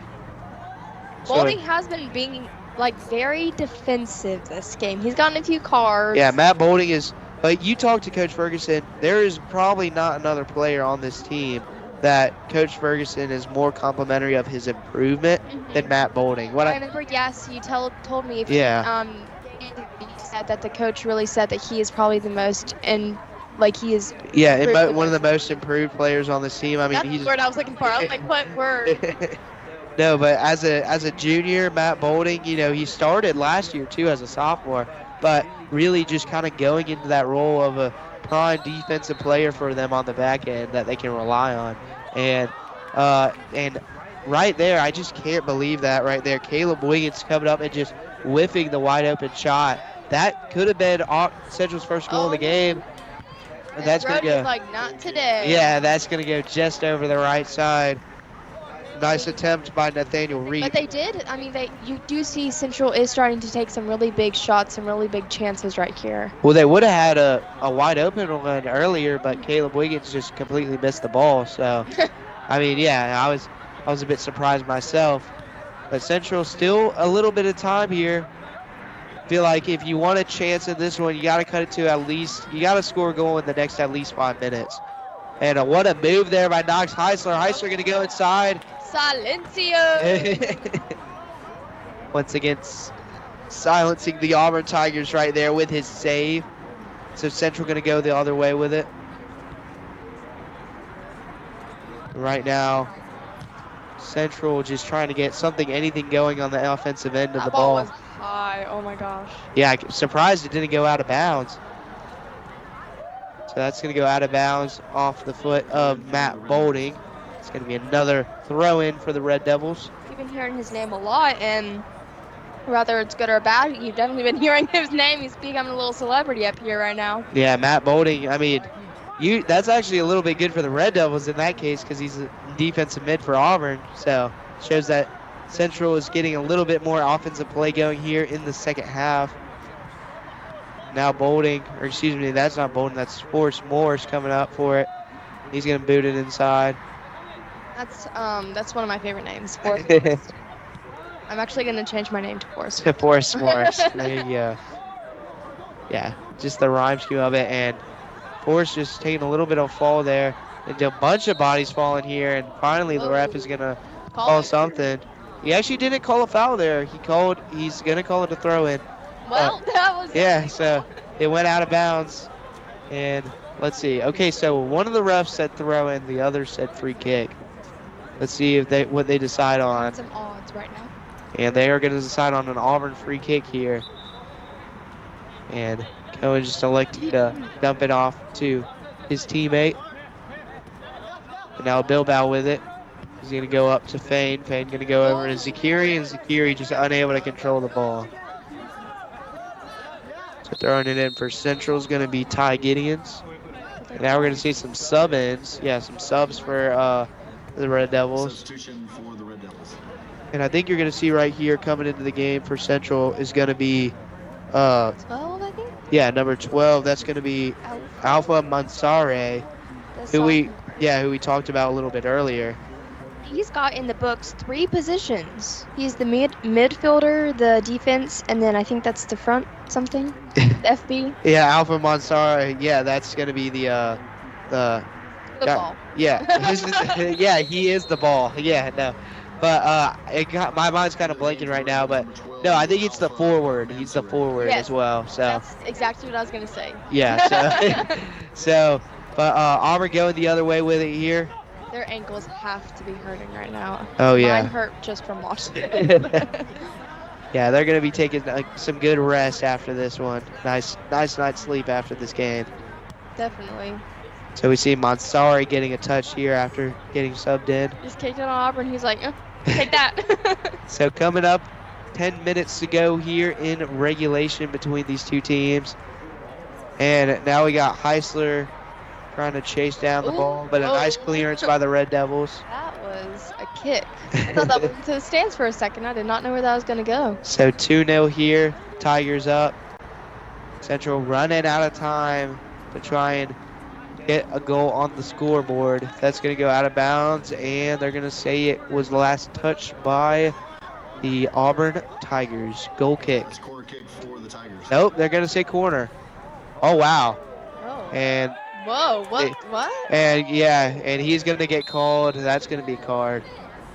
That's what you don't like to see. Jack Cienciao just kind of letting out some frustration there.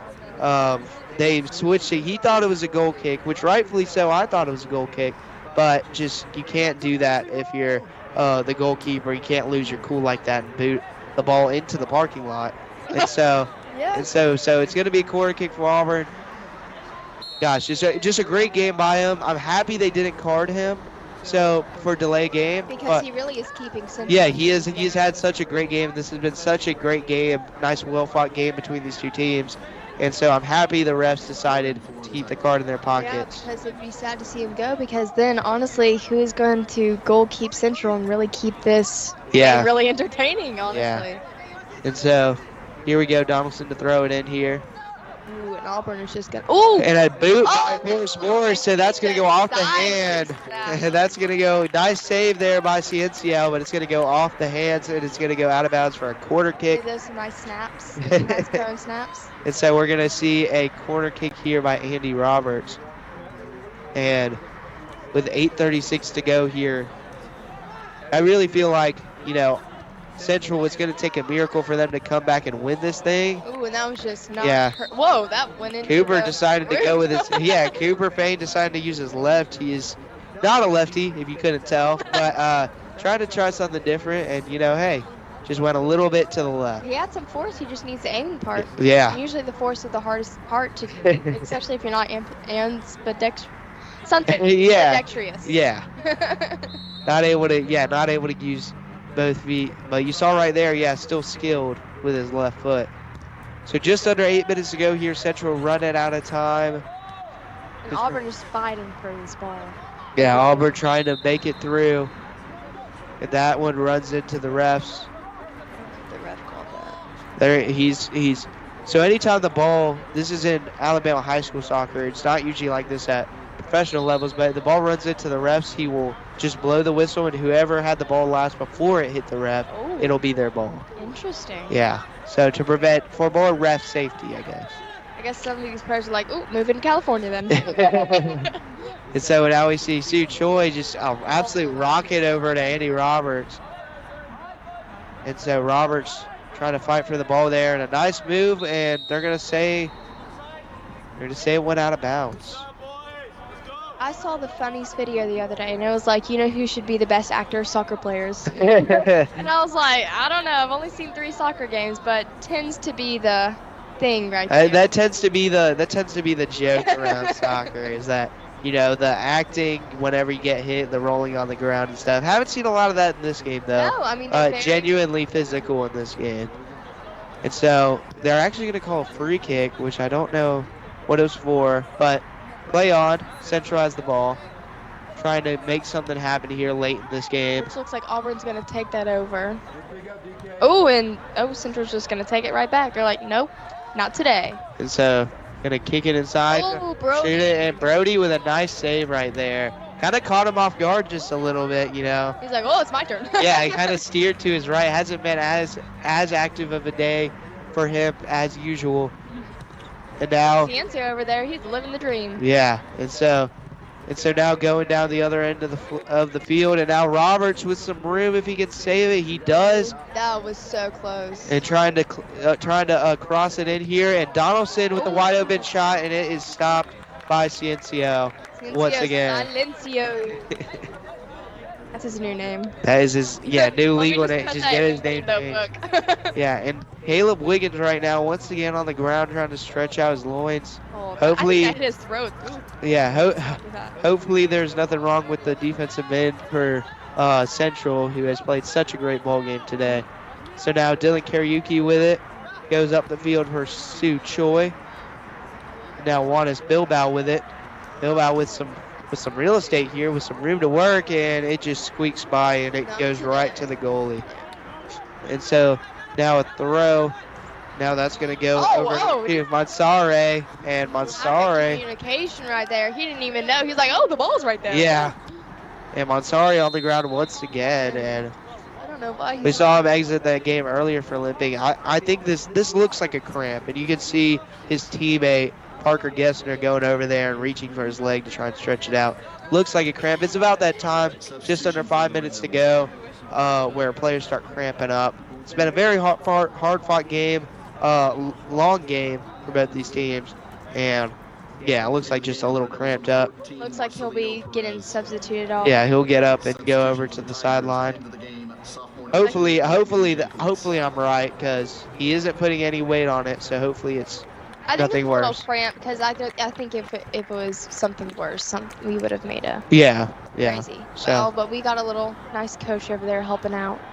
But yeah, he's walking on it. Yeah, now. he's got weight on That's it. good, So that's yeah. good. So, meanwhile, Caleb Williams still stretching out over there. Hopefully, there's nothing wrong with him.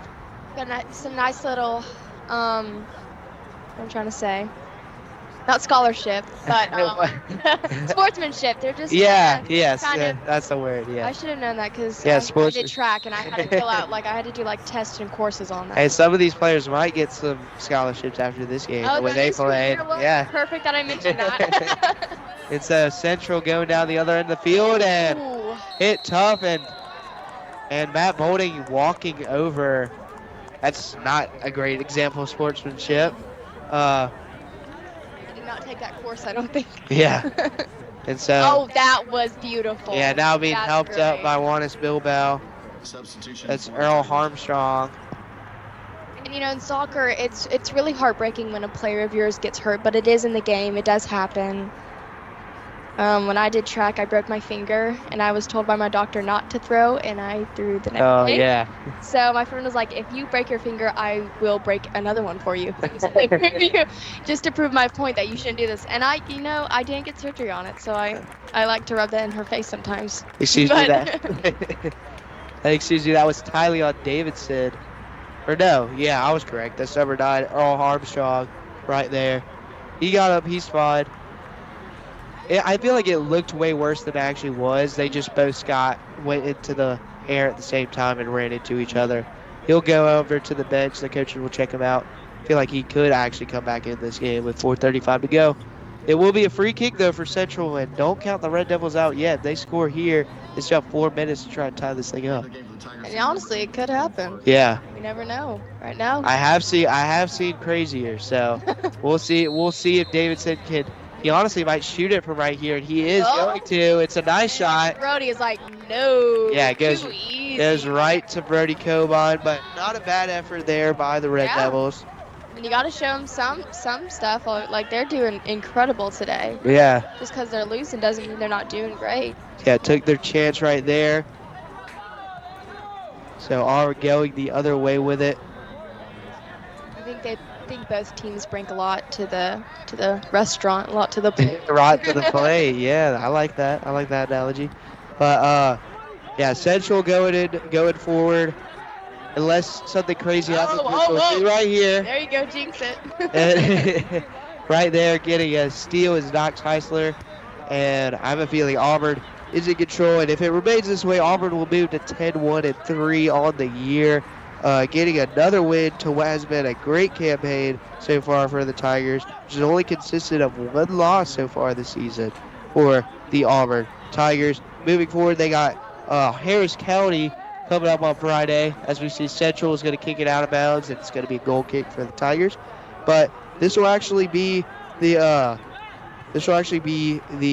hold on, let me do math real quick. This will actually be the 11th consecutive game for the Tigers that is not a loss. They've had 3 ties, and they've had 3 ties and 8 wins. 3 ties and 8 wins going back to February 8th.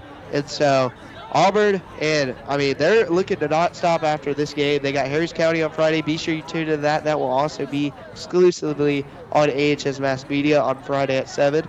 And then for Central, if this game, you'll move down to 3-9-1 as Auburn's going to boot it up here, trying to up the score a little bit. He's like, no. Yeah, great save there by the Central defender, but it will be a corner kick. But with 2:30 to go here, Central, I mean, honestly, like we said, a 2-0 loss after you lost 10-1 the first time around. This has got to be an improvement. That's what you got to see it as if you're the Red Devils. And moving forward, I mean, you look at their schedule. Next up for them, they have, got a lot of papers on my desk trying to sift through them, trying to find the schedule. But, this loss to Auburn, they got Carver coming up, who they actually mercy ruled earlier in the year. They beat them 11-1, so that should be, all things considered, an easy game. But, unexpected like this game, it could go either way. trying to find words here. But then they got Russell County, Opelika, Smith Station, Russell County. Then they end with St. James. So watch out for the Red Devils as a possible team. You know, you never know to maybe possibly make a run, and we'll see if they make the playoffs. But if you're the Tigers, great win. Hard-fought win. A lot of stuff to talk about if you're Auburn. Yes. But, yeah, a lot of stuff to go over for sure. But, you know, we will see what happens as we creep under a minute 20 to go in this game, as Central going to try and make one last push to try and possibly score a goal. A big kick, I can tell. Oh, no, he's not. No, I can't tell.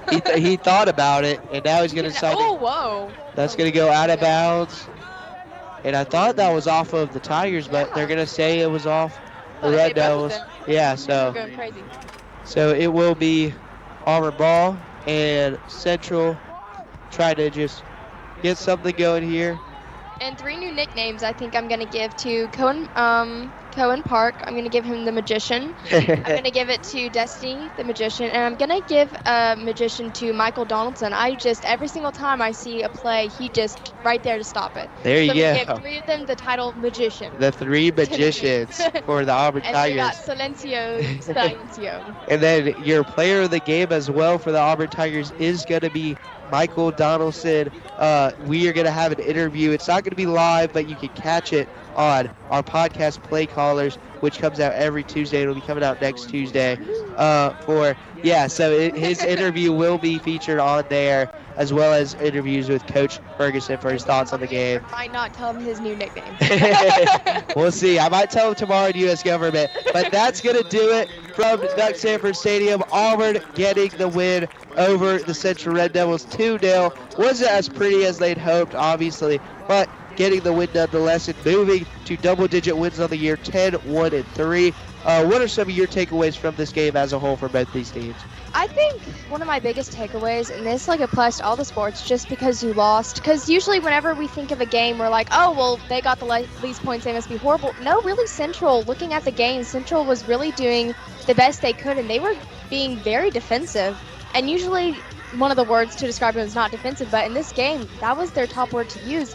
And I think looking at their statistics and looking from 10-1 to now 2-0, that is impressive. Absolutely. Impressive. Absolutely. And a lot of improvement for the Red Devils. For Auburn going forward, they have Harris County, like I said multiple times throughout the broadcast, on Friday at 7 p.m. Be sure y'all tune in on AHS Mass Media. But that's going to do it from myself as well as Molly Gray, our first ever female commentator. Hopefully we'll have her on a couple more times, as well as some other future female stars for commentating in HiDef and AHS Mass Media. But for myself as well as Molly Gray, as well as the rest of the crew here at AHS Mass Media, we're wishing y'all good night, and we hope to see y'all back here on Friday for Auburn Soccer's matchup, men's and women's, against Harris County. Go Tigers. Woo-hoo. All right, ladies and gentlemen, next match for the Tigers against Harris County here at the Duck, 7 p.m. Friday night. We'll see you all there.